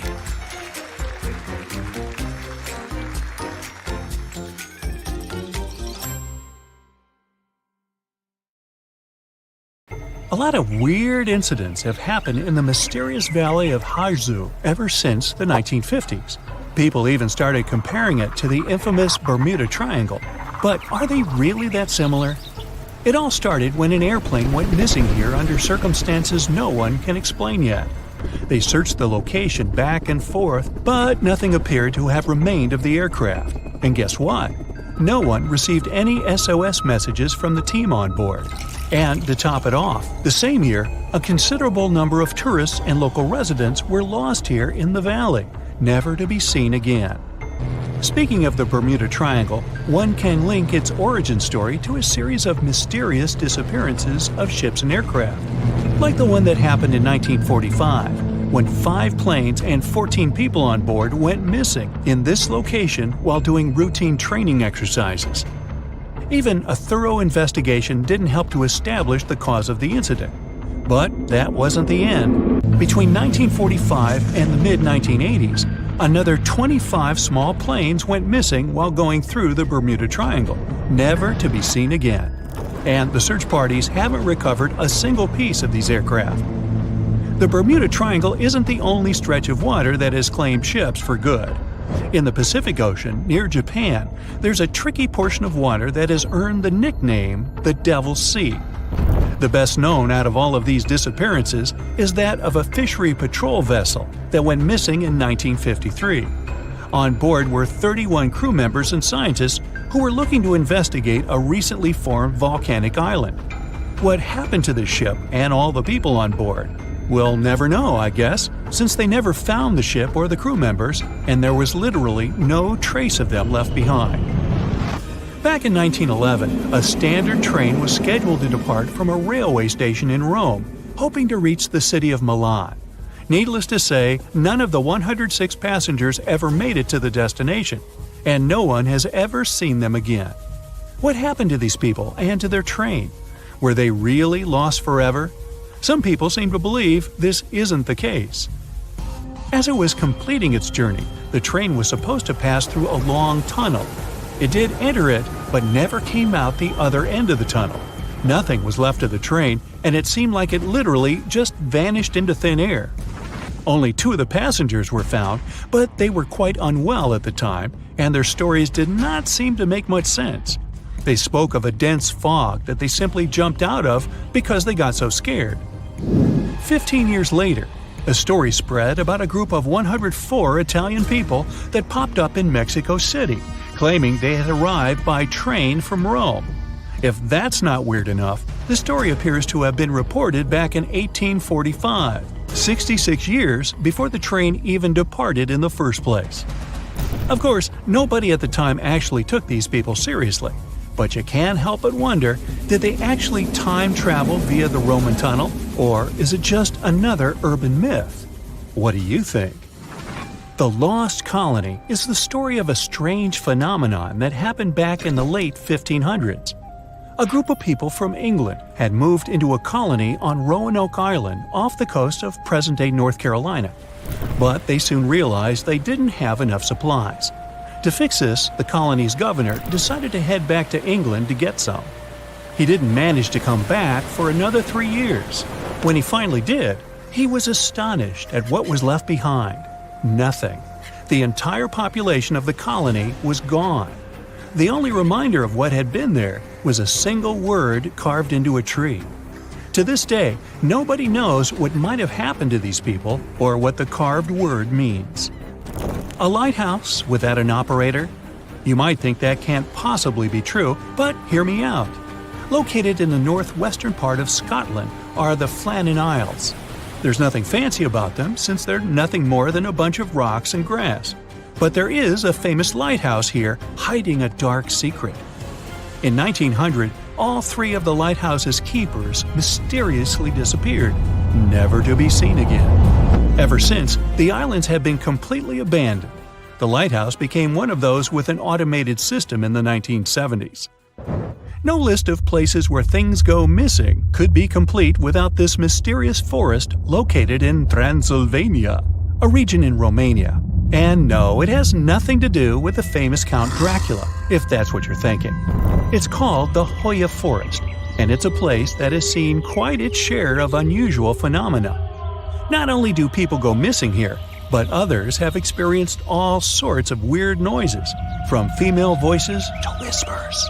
Some people claim to have time traveled between the spooky trees of the Hoya Forest.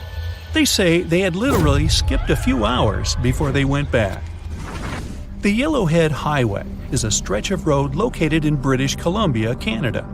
One section of the road has received a lot of attention throughout the years, starting with the 1960s because of some mysterious disappearances. These events have earned it the nickname Highway of Tears. There is no reasonable explanation as to why people keep going missing here. What is more striking is that most of these people were young women. This triangular area that stretches above the desert and the Sierra Nevada mountains in the state of Nevada received quite a bit of attention because of a disappearance that happened back in 2007. A record-setting sailor, aviator, and adventurer named Steve Fawcett flew here in a small plane and then disappeared. They searched for Fawcett intensively for months, but didn't find any traces of him or the aircraft. 1 year later, the mystery of Fawcett's fate was finally solved when a hiker came across his ID cards, and later a search party found the plane's wreckage. It's one of the most visited natural resorts in the world, but Yosemite National Park carries some dark secrets of its own. Despite its beauty and abundance of wildlife, a total of 45 people went missing right here in this location. No one knows what happened to them. Hey, maybe we should ask the local bears. They might know something. There are even stories of people that disappeared from one region of the park only to pop up in a completely different location. This hasn't stopped over 3 million people that visit the park each year from wandering around this location, though. Whenever a ship happens to sink, you'd expect to at least find pieces of it on the bottom of the sea, right? Well, not if you're traveling through Lake Superior. It's located along the border of the United States and Canada, and became famous because of the great number of ships that went missing here. It may have something to do with the stormy winds, of course, but that doesn't explain why some ships simply vanish altogether, without a single piece of them ever to be found, not even at the bottom of the lake. It does gather a lot of tourists each year, though. They come here to scuba dive and see the remains of some of the ships that still lie here. The bottom of this lake even contains what's left of the notorious SS Edmund Fitzgerald. Back when it departed on June 7, 1958, it was the largest ship on North America's Great Lakes and, to this day, remains the largest ship ever to have sunk in the area. Similar to other events, the exact cause of the shipwreck remains a mystery.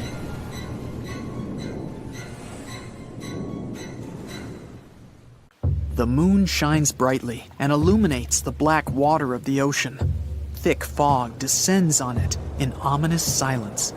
Then, it's suddenly broken by the creaking of wooden boards, followed by a rippling of the waves. Through the fog, you see the outline of an old, large ship. Its hull is rusty, and a strange cold is coming from it. But the most unsettling thing is that there's no one on the deck. The ship sails without a crew. No, this isn't a mythical Flying Dutchman, but a very real ghost ship. September 2nd, 2019. The British Royal Navy's ice patrol ship, called the HMS Protector, sails through the calm waters of the Atlantic Ocean. The time is 11 p.m. Some of the ship's crew are on deck, while others are sleeping in their cabins. The captain steers the ship and looks straight at the horizon. The sky is lit up by an orange twilight, and clouds float in the distance. Suddenly, against this beautiful landscape, one of the sailors notices the black silhouette of an unknown ship. The captain slows down and steers the ship a little closer to the mysterious vessel. This is an old cargo ship, 250 feet long. Attempts to contact the crew members lead to nothing. It seems the unknown boat is floating in the ocean by itself. There's no one on board, at least, no one alive. The deck of the ship creaks from rocking on the waves. The sun sinks below the horizon, and it gets dark. The ship looks terrifying. British sailors don't dare to climb on that strange deck. They take a photo, post it on the internet, and sail away. Many people on the internet will assume the sailors met a real ghost ship. 5 months later, we're in the village of Ballycotton in County Cork, Ireland. A local leaves the house early in the morning to go for a daily run. Music in his headphones, fresh cool air, and a scenic route are ideal conditions for a good workout. The jogger runs along the road on the coast of the Celtic Sea. There was a strong storm last night, and now the sea looks calm. The man runs along the top of a low cliff and notices a huge vessel. An old rusty cargo ship 250 feet long lies on the beach, right among the rocks. No people on board. It seems the ship has been here for ages, but the local is sure this vessel wasn't here yesterday. A little later, it turns out this is the same ship that the sailors from the HMS Protector saw 5 months ago, thousands of miles from this place. The cargo ship, called the Alta, was built in 1976. Nobody knows who used it all this time and for what purposes. It's only known that in 2017, the ship was purchased by a new owner and marked with the flag of Tanzania. It's important to say that almost all cargo ships are equipped with AIS, Automatic Identification System, which is needed to track ship movements in the ocean. Since 2015, something strange started happening with the Alta's AIS. The ship disappeared from the satellites, then reappeared again. Over the past few years, this ship had changed several names and flags. It's not surprising that its AIS shut off and turned on numerous times. It's said that some of those who disable AIS on their ships do so to hide outlaw activities. The ship's captain, whoever it was, clearly didn't want to show the Alta's movements. As AIS showed in 2017, the ship had sailed near Greek port cities. The Alta made 12 stops in 3 such cities in different parts of Greece. Then, the AIS signal disappeared, and 10 months later, the Alta reappeared near the northern coast of Africa, 1,200 miles from Greece. In September of 2018, the ship was sailing about 1,400 miles southeast of Bermuda, and at that time, the crew members started having problems. There were 10 people on board the Alta. On September 19th, the ship's engine failed right in the middle of the Atlantic Ocean. The nearest shore was very far away. The ship began to drift. As days passed, the crew couldn't fix the vessel. Food supplies were running low. The crew started to panic and tried to contact someone. The situation got worse as a strong hurricane was approaching the place where the ship broke down. Crew members contacted the U.S. Coast Guard. On October 2nd, a helicopter headed towards the ship. Food and water were unloaded on the Alta. This was enough for the crew to bide their time for several days. About a week later, a rescue boat sailed about 1,500 miles to reach the Alta and help the stranded sailors. Shortly before the start of the hurricane, American rescuers succeeded. The entire crew of the wrecked ship was taken to Puerto Rico. The Alta remained drifting in the ocean. After a while, another ship arrived to tow it to the coast of Guyana.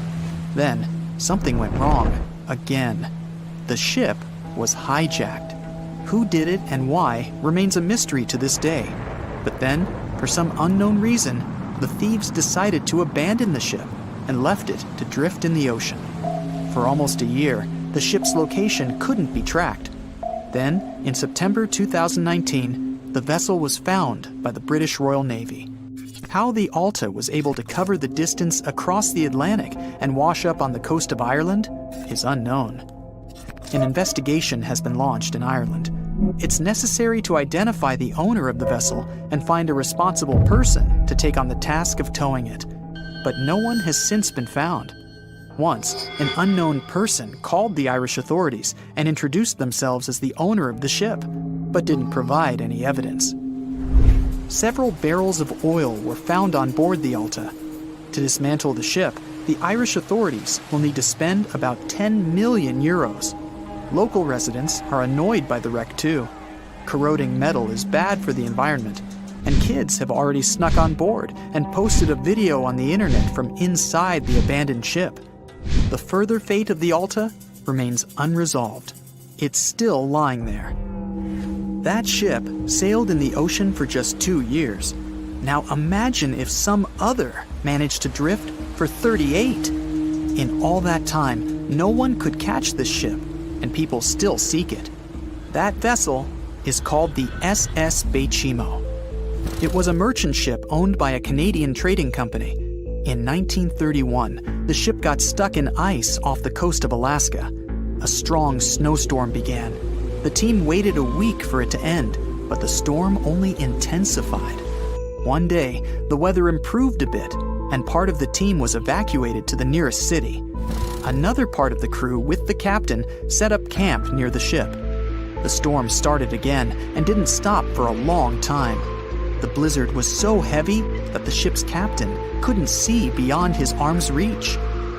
Finally, when the storm was over, the captain saw that the ship simply vanished.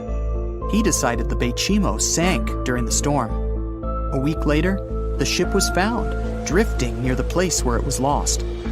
The hull of the ship was damaged so badly that it was unsafe to sail on it. The captain decided to abandon the ship. However, it didn't sink. For the next 38 years, it was drifting at various points along the Alaskan coast. Several times, people climbed on the ship, including native Alaskan residents and a group of researchers.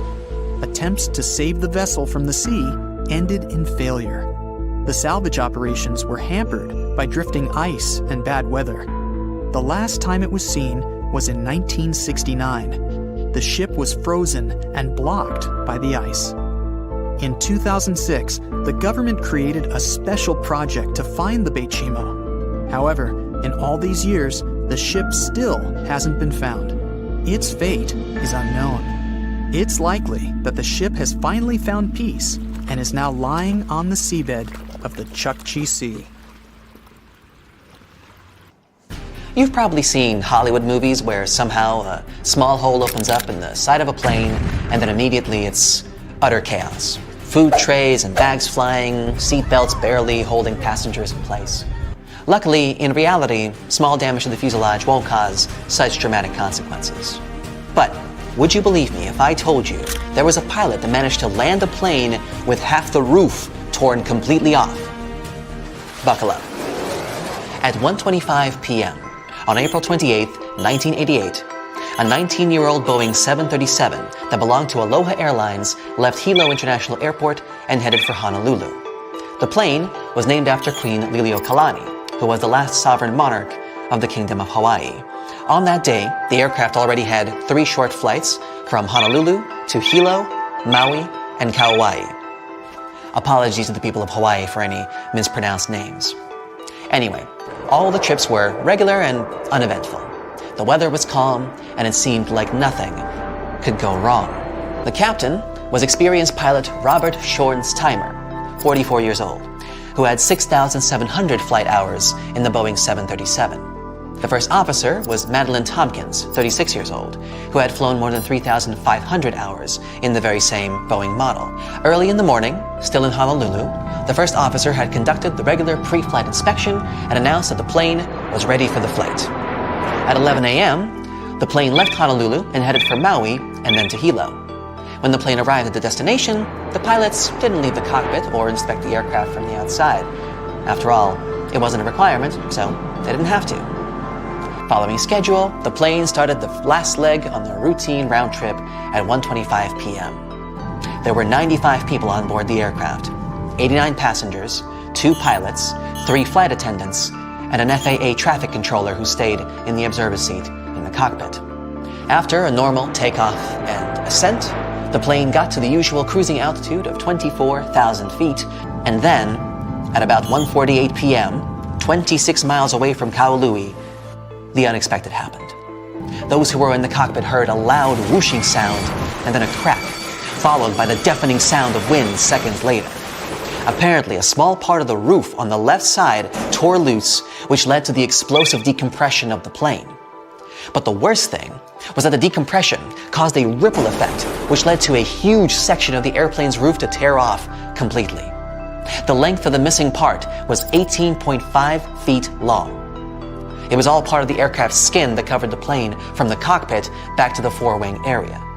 At first, the pilots didn't realize what had happened. The first officer, who was in control of the aircraft at that moment, felt her head jerk backward, and she noticed debris and gray pieces of insulation flying chaotically around the cockpit. When the captain turned his head, he saw that the cockpit door had disappeared, and instead of the first-class ceiling, the plane started to roll from side to side, and it was becoming increasingly harder to control. Everybody who was in the cockpit immediately put on their oxygen masks, and the captain took over the aircraft. He prodded the speed brakes into action and began an emergency descent towards the nearest airport, which was on Maui Island. Luckily, all the passengers were in their seats at the moment when the accident happened, and since the seatbelt sight was still on, everyone had their seatbelts fastened. However, all 3 flight attendants were standing along the aircraft aisle. The one who was the closest to the front of the plane was swept out through the hole in the roof. The other 2 were thrown to the floor by a forceful jerk. But while one of them hit her head really hard and lost consciousness, the other one started to crawl along the aisle in an attempt to help passengers and calm them down. At that same time, the pilots were trying to contact air traffic control and signal an emergency. To make matters worse, they couldn't hear each other and had to use gestures to communicate. They also didn't know whether the radio worked and whether they had managed to deliver their message. The flight controls were sluggish and loose, and the captain was struggling to control the plane. The first officer, right by his side, dealing with communication and assisting the captain. It turned out that the controller hadn't been receiving the crew's messages until the aircraft descended to the altitude of 14,000 feet. Only then did the signal get through, and Maui Towers started urgent preparations for an emergency landing. The problem was that at that time, in case of an emergency, the airport control tower had to dial 911 just like anyone else. On top of that, the controller didn't catch that the passengers and crew members would need medical help. After all, the crew only announced that they had experienced a rapid decompression, so the controller wasn't aware of the entire gravity of the situation. In the meantime, the plane had already dropped to a height of 10,000 feet above sea level. The captain removed his oxygen mask and withdrew the speed brakes. The plane was steadily descending toward runway 2 of Kahului Airport. Following the captain's command, the first officer lowered the landing gear, but the indicator light didn't come on. That could mean that either they had a bad light, or they had serious problems with the nose gear. But that wasn't the only problem. As the plane was approaching the runway, the left engine failed, and the aircraft started rocking and shaking. The captain made an attempt to restart the engine, but didn't succeed. And yet, still, with the help of the reverse thrust of the second still working engine, at 1:58 p.m., just 10 minutes after the emergency and 35 minutes after the takeoff, Aloha Airlines Flight 243 did manage to touch down on the runway of Kahului Airport and come to a complete stop. Landing a plane with such a huge loss of integrity was an unprecedented feat. As soon as the plane stopped, the evacuation began. Everyone on the plane, except for the one flight attendant who had been pulled out of the plane, was alive, although 65 people were injured. Most people had been hurt by flying debris and torn pieces of fuselage. Unfortunately, since nobody on the ground had known how serious the situation was, no ambulances were waiting for the injured. The first one arrived 7 minutes after the plane landed, and there were only 2 ambulances on the entire island, which obviously couldn't fit all the people. That's why the passengers had to be transported to the hospital in several 15-passenger tour vans that belonged to the company Akamai Tours. Luckily, 2 Akamai drivers used to be paramedics, so they started to tend to the injured right on the runway. Meanwhile, airport mechanics, as well as office staff, drove the vans to the hospital, which was 3 miles away. Luckily, there were only 8 serious injuries, from which all of these passengers later recovered. As for the plane, it was damaged beyond repair and later dismantled right at the airport. The missing part of the roof disappeared and was never seen again. But what could cause such a terrible accident? The problem wasn't the age of the aircraft. 19 years isn't that old for a commercial plane, and it hadn't accumulated too many flight hours before the accident happened. But the 35,500 flight hours the plane had traveled included 89,680 takeoffs and landings, which are also called flight cycles. The reason for such a huge number was that the plane performed mostly short domestic flights between the islands. And this number exceeded the number of flight cycles the plane was designed for twice over. Besides, the plane traveled in a salty and humid environment, which also added to the wear and tear. Interestingly, during one interview that followed the accident, passenger Gail Yamamoto remembered that she had spotted a crack in the fuselage when she was boarding. Unfortunately, she was the only one who had seen the damage, and the woman hadn't thought that the crack was important enough to inform the crew. It's important to stress that these kinds of accidents are extremely rare these days.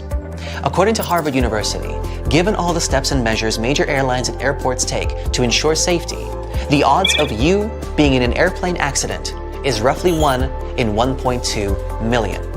That's a 0.000083% chance.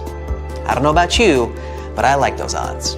And even if something were to happen, like, for example, half the roof falling off, it's a great comfort to know that your trained pilots can still land the plane relatively safely. There are so many ways to make airplanes safer. For example, they could have ejector seats so that every passenger could be rescued. In reality, though, it's way more difficult than it sounds. If there were ejector seats, your trip would be very different. Everyone would have to be strapped into a seat with a harness to make sure they wouldn't fall out of it. Then you would have to wear an oxygen mask all throughout the flight. An emergency can occur at any time. Then, ejection in itself is a big pressure on your body. Even fighter pilots who are physically prepared can still suffer severe injuries. For an average person, this process wouldn't be safe. So, however cool it sounds, ejection seats aren't very practical and are actually quite dangerous. Okay, well, at least they could have a parachute for each passenger. But this wouldn't be very useful either. Parachutes only sound like they can save many lives. First, having them isn't efficient. They're very costly and heavy. So a plane would need to burn more fuel while flying if there were parachutes on board. It would all be worth it though if parachutes could make an actual difference to the safety of people, but they can't. Commercial planes aren't designed in a way that would make it safe to jump out of them, especially with a couple hundred people on board. Next, passengers aren't trained to use them. Imagine there's an emergency. The plane is falling, and 200 people are trying to deal with a parachute for the first time in their lives. It would be an absolute mess. Lastly, it's not safe to jump from the high altitudes planes fly at. So, oxygen masks, life vests, and boats are the best life-saving equipment, and every plane has those. You know those huge engines that they have under the wings? Yeah, look at them. They don't look safe at all. Birds can get pulled in, and it actually happens. They could at least put a grate in front of the rotating parts to prevent birds from getting in there. Turns out those engines pull inside huge amounts of air, and this is crucial for them to work properly. The more air gets swallowed, the more air gets compressed, mixed with fuel, and burned. And then, more of it gets pushed out from the other side, keeping the plane going. A cover at the front would be a barrier, significantly reducing the air inflow that is crucial for the proper work of the engines, and this would endanger the passengers. But hey, don't be too upset. Birds fly way lower than planes do, so they're only in danger for a few minutes at the beginning of the flight while the plane is climbing altitude, and at the very end when the plane is landing. So very few of them ever get pulled in, and if they do, it's never a threat to the engines or passenger safety. Planes also don't change up the gears like cars do, so technically they can't go backwards. The reason for this is that planes don't need to go backward. They can just turn around and move in the opposite direction, but face first. The only time when they need to move backward is when they have to get to the gate. And for those times, there's help. Pushback tractors. Those are small vehicles that can connect to airplanes and move them in the required direction. Watch out for those next time you fly. But technically speaking, planes can go backward if the engines start pushing the air forward instead of backward. But this is very dangerous for everyone around. One of the very few cases when they do it is during landing, to help slow the airplane down. There are cameras on the outside that let pilots navigate taxiways better. They come in especially handy during tricky maneuvering. But do you know there are also cameras in airplane cabins? You can relax, there are no cameras in the lavatories. But yes, they are there in the cabin, and for security reasons only. Flight attendants monitor them to see what's not visible from their own seats. Of course, flight attendants can check everything just by walking down the cabin, and that's exactly what they do most of the time. So, cameras are mostly used during takeoff and landing, when everyone, including flight attendants, is supposed to sit down, as those are the most dangerous stages of a flight. Notice that it's exactly during these stages that the rules are particularly strict. All electronic devices should be turned off or put on airplane mode, and big electronic devices should be stored away. Window blinds should be raised and tables folded. Seats should be put in the upright position. You need to have your seatbelt fastened, and so on. This is all done for safety and to ensure fast evacuation in case of emergency. So let's discuss these rules. Airplane mode on electronic devices is important to make sure that the signals that devices transmit don't interfere with the plane's electronic systems. If they interfere, they will block the radio's frequency pilots need to get their instructions. Do you remember that clicking sound a speaker makes right before your cell phone gets a call if the two devices are close? This is the sound pilots might hear while communicating with air traffic control. Now, putting away large devices like laptops is important because they might turn into obstacles if you need to get out of the plane fast in case of an emergency. All the pathways should be as clear as possible. This is why everything should be packed away, seats straightened, and tables folded. There should be nothing blocking anyone's way. And lastly, window blinds. The lights on the airplane get turned off too. Those two things are done to make sure your eyes get used to the natural light outside the aircraft.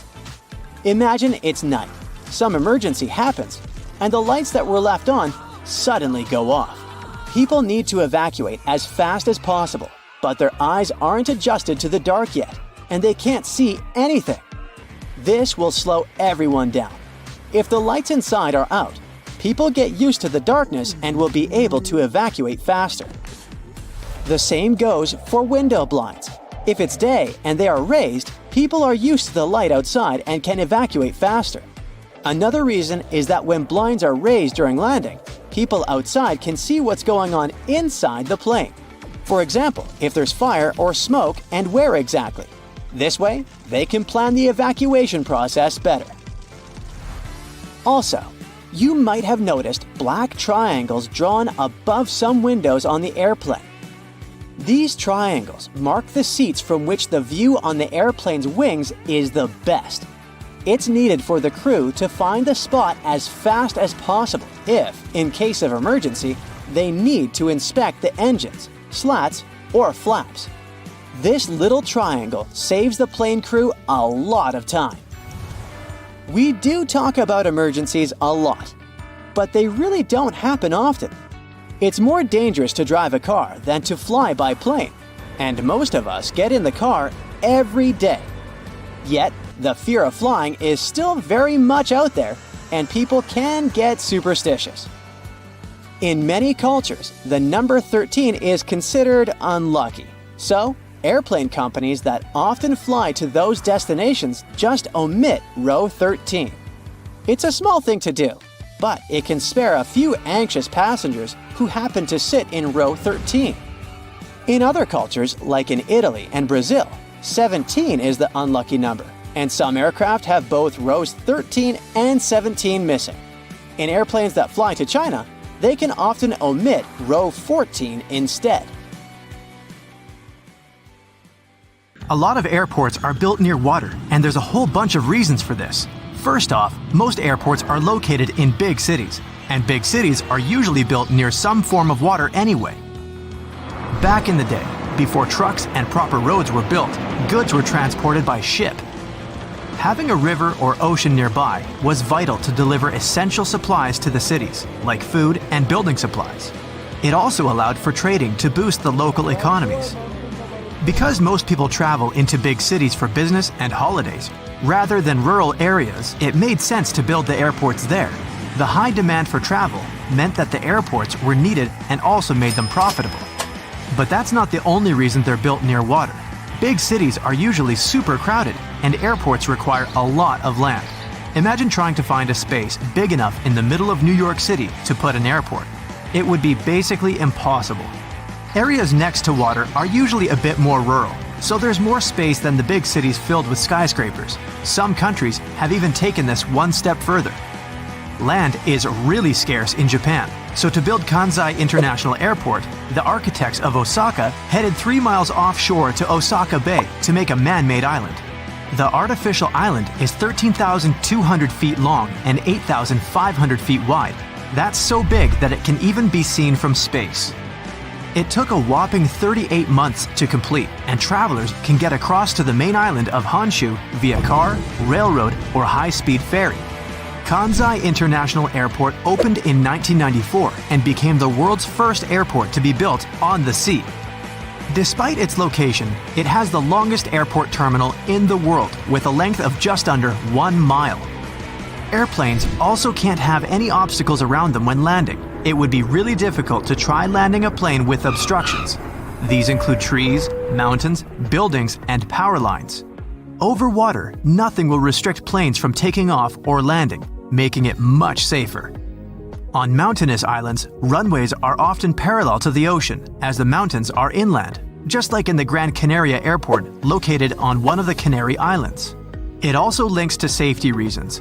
If a plane has to cancel a runway landing and go back around again, there must be enough room for it to do this safely without hitting anything.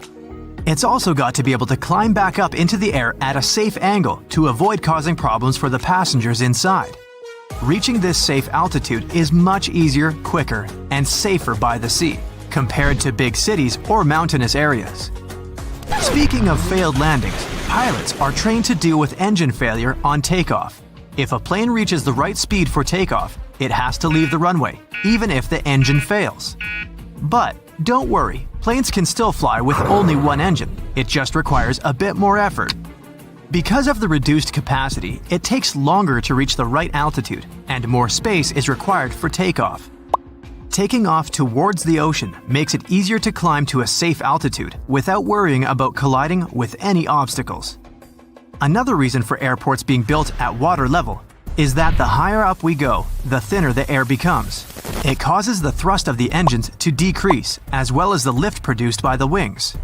Setting off from higher areas means it's more difficult for the planes to take off. In terms of money, this would mean building longer runways, which would cost more, and no one wants that. This also means the planes require less fuel as they don't burn as much energy on takeoff, and there's less noise made as the planes don't have to work as hard. But despite this making the planes less noisy, airports are going to have pretty high noise levels. Imagine hearing planes zooming over your house while you're trying to get sleep at night.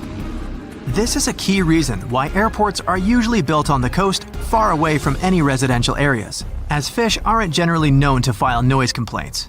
In some countries, airports actually have to provide upgrades for nearby houses that will be affected by the noise. Germany is one of these countries, and they do everything from improving roofs to adding wall insulation to cover all that noise.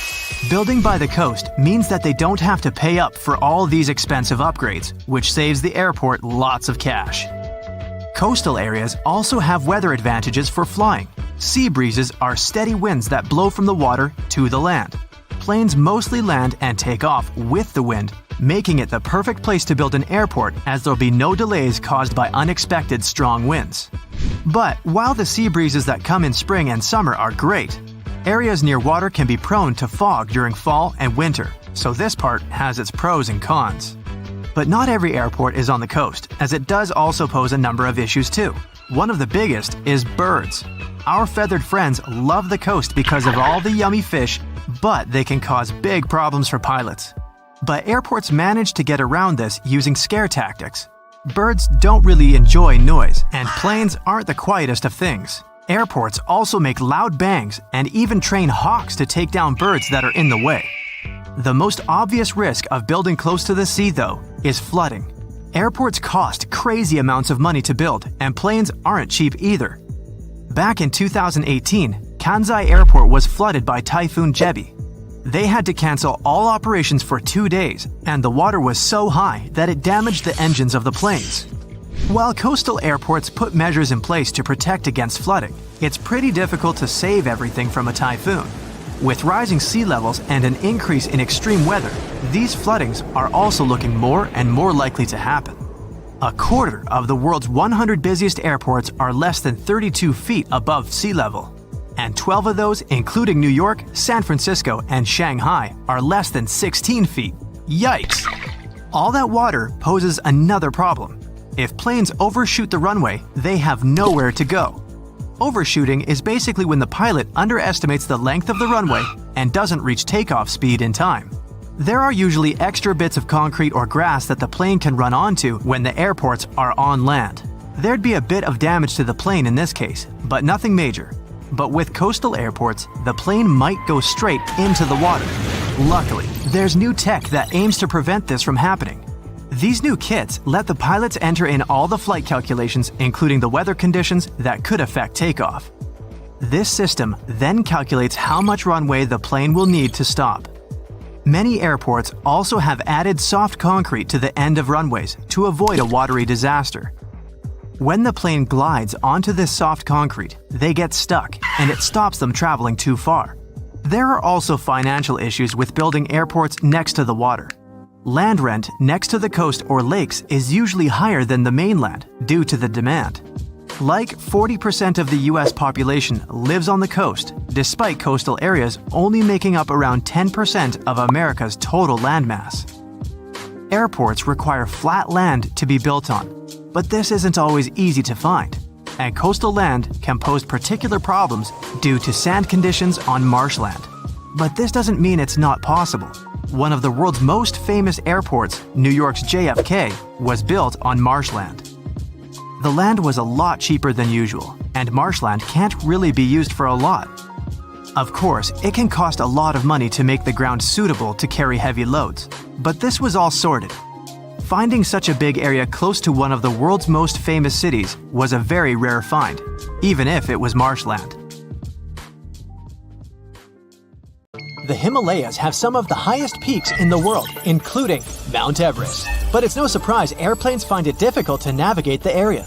But why are commercial airplanes actually banned from flying there?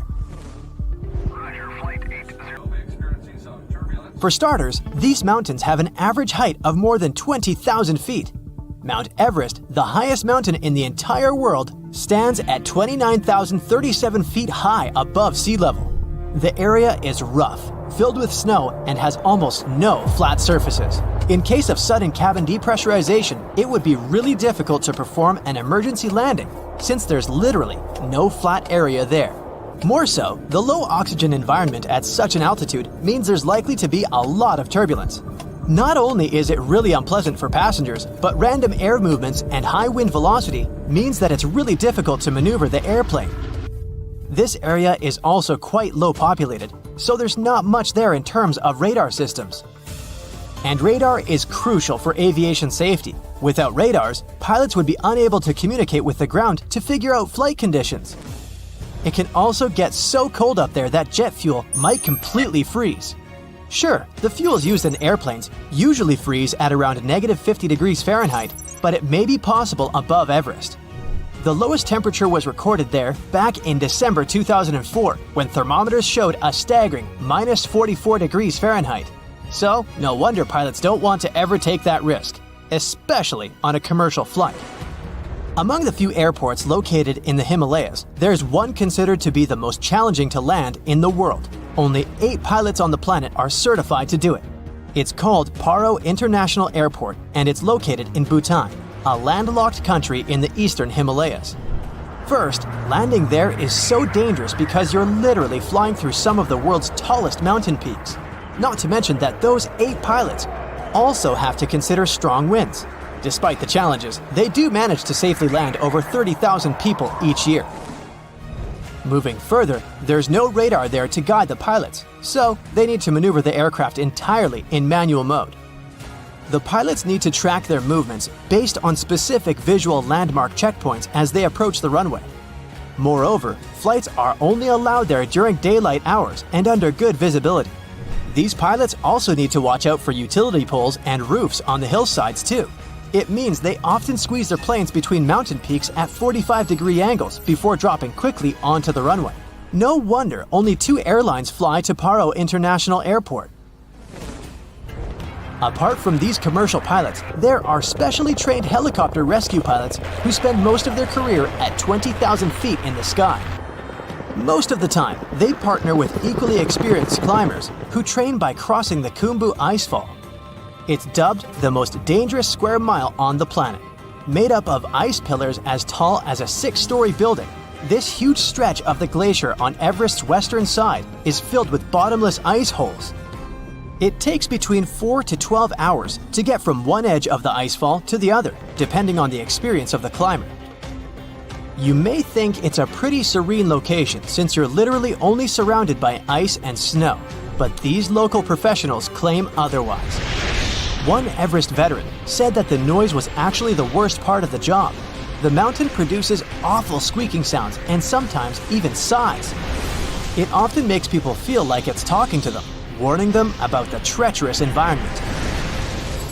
Mount Everest isn't the only no-fly zone in the world. Surprisingly, Disney parks are also part of this exclusive club. So you won't ever be able to look out of your plane window and see the beauty of fairy tale castles from up above. In recent years, a lot of crowded tourist attractions, including Disney parks, have increased their security measures to make sure their visitors are as safe as possible. As such, no aircraft is allowed to fly within 3,000 feet of Disneyland in California or Walt Disney World in Florida. It was initially a temporary ban, but this rule became permanent back in 2003. Some other places don't have planes flying over them because of their historical importance, like Machu Picchu, located in the Peruvian Andes Mountains. There's also a large number of rare wildlife species and plants that grow exclusively in this area. It's crucial that they're protected as well as possible. What does it have to do with planes not flying over that area? Firstly, it reduces the volume of harmful chemicals in the area. Secondly, if a plane ever needed to perform an emergency landing in this location, it'd cause irreversible damage to buildings and wildlife. Surprisingly, planes can fly over the Greek Parthenon in Athens, but with one condition: not to get closer than 5,000 feet above it.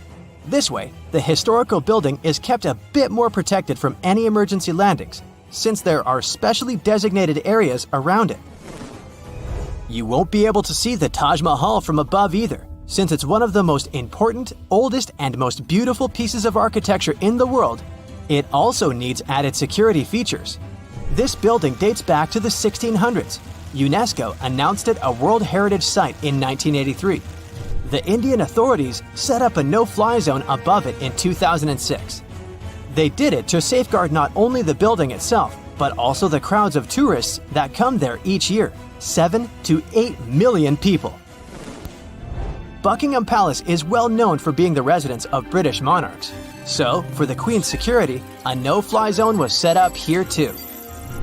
Planes aren't allowed to fly over Windsor Castle either, to make sure the royal family is equally protected. Other important British buildings with no-fly zones include Number 10 Downing Street, the British Prime Minister's official residence and office, and the Houses of Parliament. George Washington's home in Mount Vernon, Virginia, can only have planes flying above it at more than 1,500 feet. The historical wooden mansion was built for President George Washington between 1758 and 1778. Unfortunately, the building has seen a lot of damage over the years, so in an effort to preserve it better, authorities decided to prohibit vibrations produced by flying aircraft. That's why another no-fly zone was established there. It covers the airspace above this National Historic Landmark. That's probably the reason why you'll rarely see pictures of this house from above. Since it's the residence of the US President, it's not allowed to fly over Washington, D.C. It's also the home of Congress and other establishments. So, the authorities set a special flight rules area, stretching for 30 miles around Ronald Reagan International Airport. This means that it's one of the airports with the most precise takeoffs and landings. Pilots have to carefully tackle no-fly zones, which sometimes results in uncomfortable takeoffs for passengers. Whenever a pilot breaks a no-fly zone, it's a big problem, like the one that happened back in 2005, when a pilot accidentally steered the plane into a prohibited zone. The capital had to be evacuated immediately, and their regular activities were interrupted. Other capitals of the world have similar requirements, like Budapest, for example. In the capital city of Hungary, planes aren't allowed to fly over the ancient inner city of Pest and the Buda Hills. Almost all air traffic is generally prohibited above Paris too, with some exceptions. Aircraft flying no lower than 6,500 feet. Flying helicopters are also a big no-no within the city limits. Only certain choppers undertaking precise missions can get special authorization. Generally, passenger planes aren't allowed near the island of Manhattan either, partly because of the really tall buildings there and the added risk of collision, but mostly because all three major New York airports, John F. Kennedy International Airport, Newark Liberty International Airport, and LaGuardia Airport are very close to each other, so the air traffic in the area has to be really well thought out to make sure the planes don't cross paths.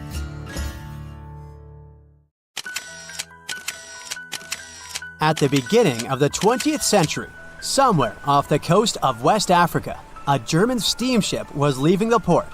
Suddenly, the weather got worse, and the vessel entered a thick fog. The sailors ran aground on a sandbank close to the shore. Luckily, no one was hurt, and they were even able to save their precious cargo. But the ship was stuck in the sand for good. And it was not alone there. Nearly the entire length of the western coast of Namibia is called Skeleton Coast.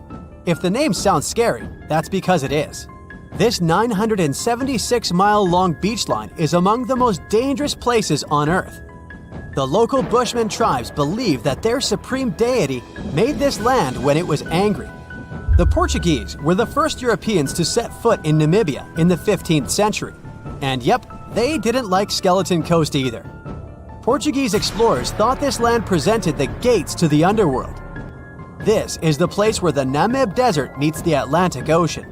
It might be dangerous, but it's actually beautiful. Plus, it's a UNESCO World Heritage Site. If Skeleton Coast had a PR manager, they would quit on the first day on the job. The area is not exactly tourist-friendly because of its geography and history. Beneath the sand and the waves, there is a secret ocean currently lurking for unsuspecting sailors. It's called Benguela Current. It flows towards the north along the coast of southern Africa. This part of the Atlantic is rich in marine life, but the current's land neighbor isn't that happy with the deal.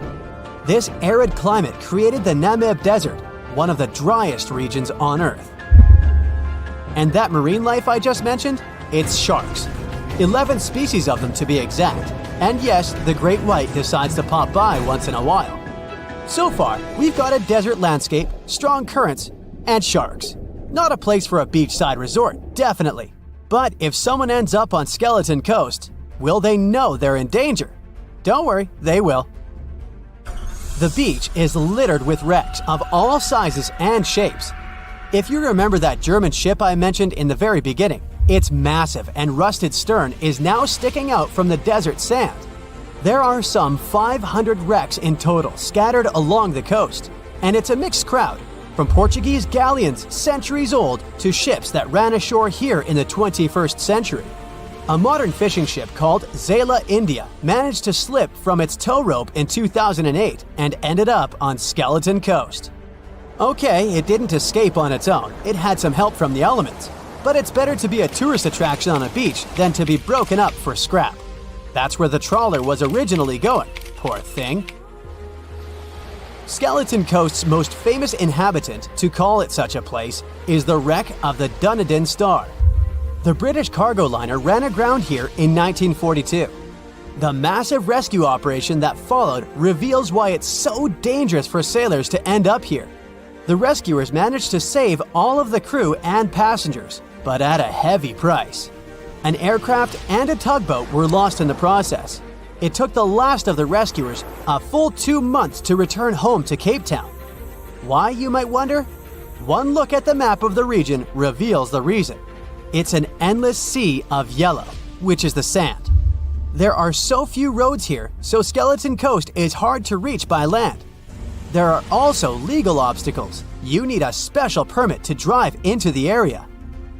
But the skeletons in the name of the area don't only refer to ships, they also stand for animal bones. Most of these belong to whales and seals. Many animals have adapted to the area, so lions and hyenas roam the coastline in search of a meal. Yeah, now there are hungry lions as well, as if those sharks weren't enough. Other animals with a temporary residence on Skeleton Coast include elephants, cheetahs, leopards, and giraffes. In 1971, the Namibian authorities established a national park here, but except for surfers, after an adrenaline rush, they don't get many visitors. You can understand why. The Namib Desert is the oldest desert in the world, and it's not very tourist-friendly either. Those who travel to the region should pack sunscreen and a warm winter jacket. A weird combo, right? Well, not so much when you think that during the day, temperatures soar over 110 degrees Fahrenheit. At night, the air temperature drops below freezing. What a climate roller coaster! And that's not the final danger. Yep, there's more. Remember how that German ship got lost in thick fog? Yeah, it wasn't a one-off event. Because of the region's climate, fog shows up frequently. Sailors should cover their ears now, but this fog is actually good for wildlife. This is their only source of water in the Namib Desert. reptiles and mammals have adapted to the harsh climate. They use as little water as possible. Shifting sands, thick fog, strong currents, lions, and sharks. Not the stuff you would put in a tourist booklet, but Skeleton Coast isn't the only beach on Earth you wouldn't want to spend your vacation on. I will take you to Cape Tribulation in Australia. The area covers some 48 square miles in the northwestern part of the continent. And no, the area is not as dry as Skeleton Coast. It's part of the Daintree rainforest. You could say that here, it is the rainforest, not the desert that meets the ocean.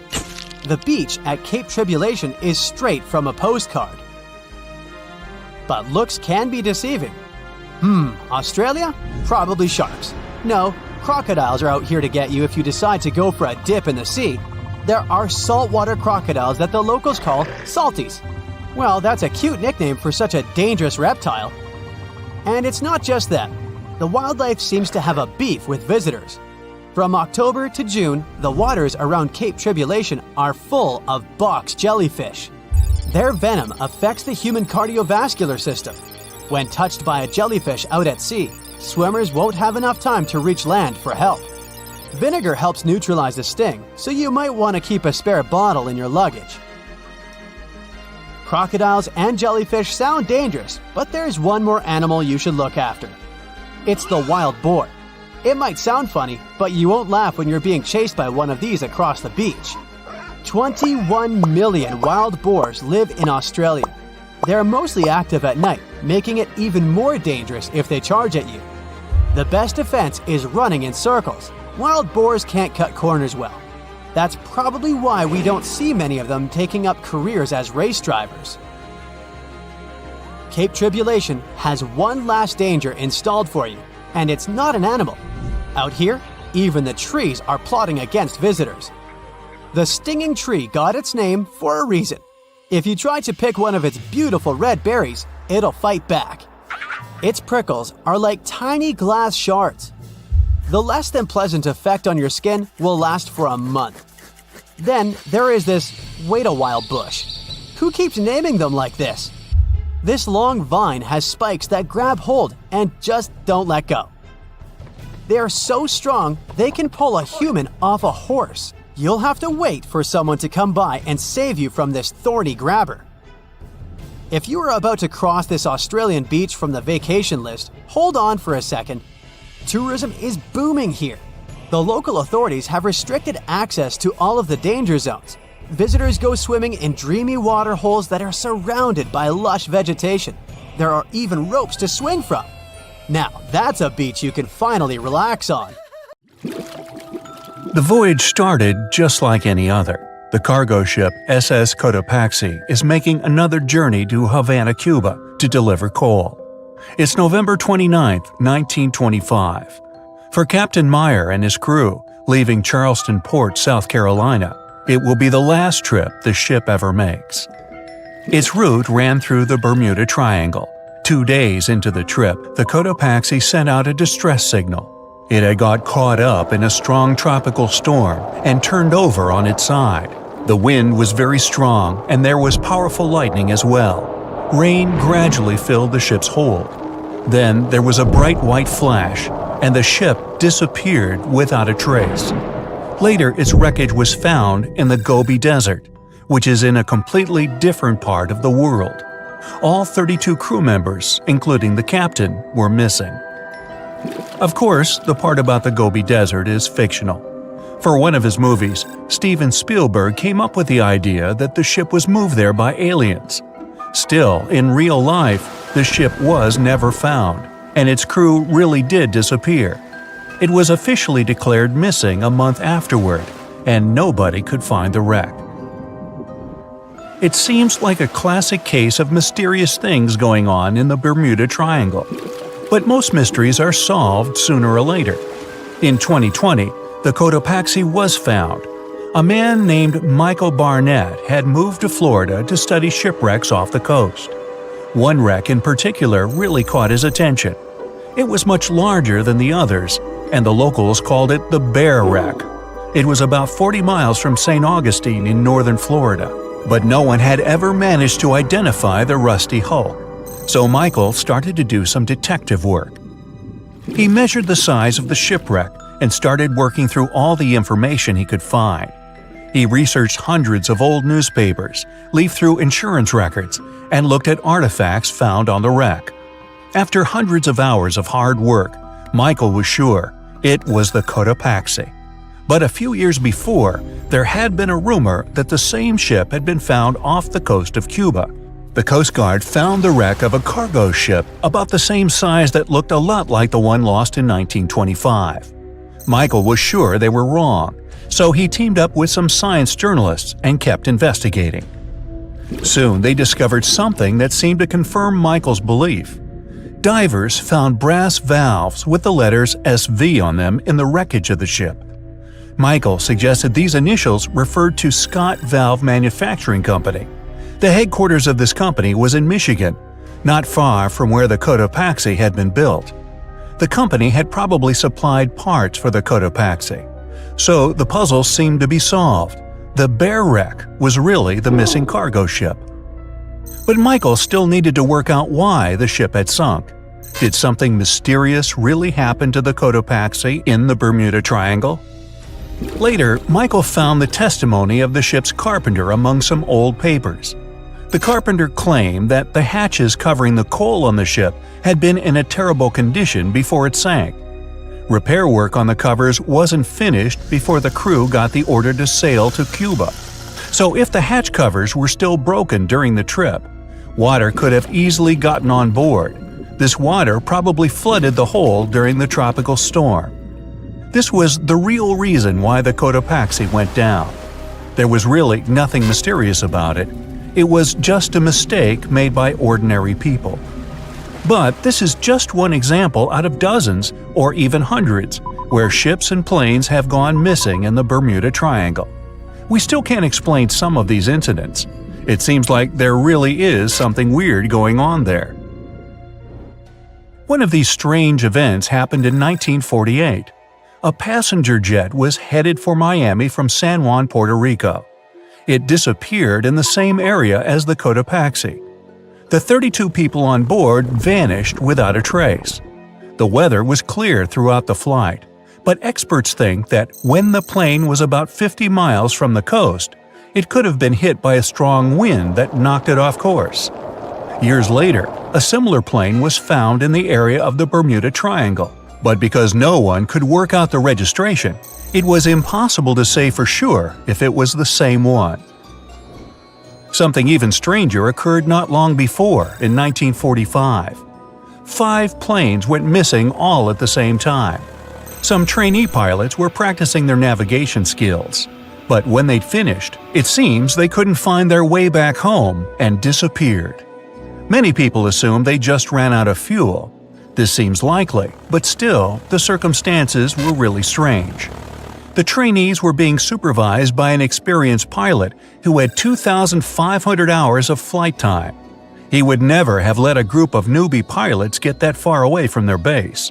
Even now, people still debate what could have happened. Some insist the pilots ran into something supernatural out there in the Bermuda Triangle. But who knows? And here's another freaky thing that happened there which no expert has been able to explain: time travel. In 1970, Bruce Gernon was flying a plane from Andros Island to the Florida coast. When he was at 11,500 feet, a giant cloud appeared in front of him. It kept getting bigger and bigger, and he had no choice but to fly through it. As soon as he did, the plane was surrounded by darkness. It was as if the day had turned to night in a split second. Suddenly, Bruce began to see white flashes of light around him. They were so bright that they lit up the entire sky. But they weren't lightning bolts, although he couldn't really explain what they were. The plane continued through the strange cloud for almost a half an hour. Bruce noticed that the cloud changed shape during this time. The space around the plane turned into a tunnel. Then the tunnel started narrowing. Bruce became really tense as he tried to cope with the plane's controls. All his instruments and navigation equipment were going crazy, and the electronics stopped working. Then, a white light appeared at the end of the tunnel. Just like in the movies, the plane escaped the closing cloud tunnel at the very last second. Everything was fine, but now Bruce found himself in some white fog. He had no idea where he was. Then he managed to contact ground control. He was shocked when he learned that his plane was already in the airspace above Miami. It seemed that something impossible had happened. Bruce was meant to cover a distance of about 250 miles during the flight. This usually took 1.5 hours, but he had managed it in just 47 minutes, almost 2 times faster than normal. When Bruce landed, he went to check the amount of fuel left in the tank. It turned out he'd used up a lot less than the normal amount of fuel as well. Could there be a logical explanation for the time-traveling plane? Well, records show that a large number of sunspots were detected on the surface of the sun that day, and there was a strong solar wind. This could easily have made the electronics and devices on the plane go crazy. But what about the mysterious cloud? The Florida coast is a place where 2 large air currents meet. One has a high pressure and the other is a low pressure one. This causes a lot of storm clouds in the area. But people still debate how Bruce was able to cover the distance so quickly. Some people say that some kind of mysterious dark energy was involved. Others say it was a gravitational anomaly that curves space and time. Others think that Bruce is just a fraud. We still don't know the truth. So, is there really something supernatural about the Bermuda Triangle? Or is it all just coincidences and made-up stories? The truth is that no more planes and ships disappear in the Bermuda Triangle than any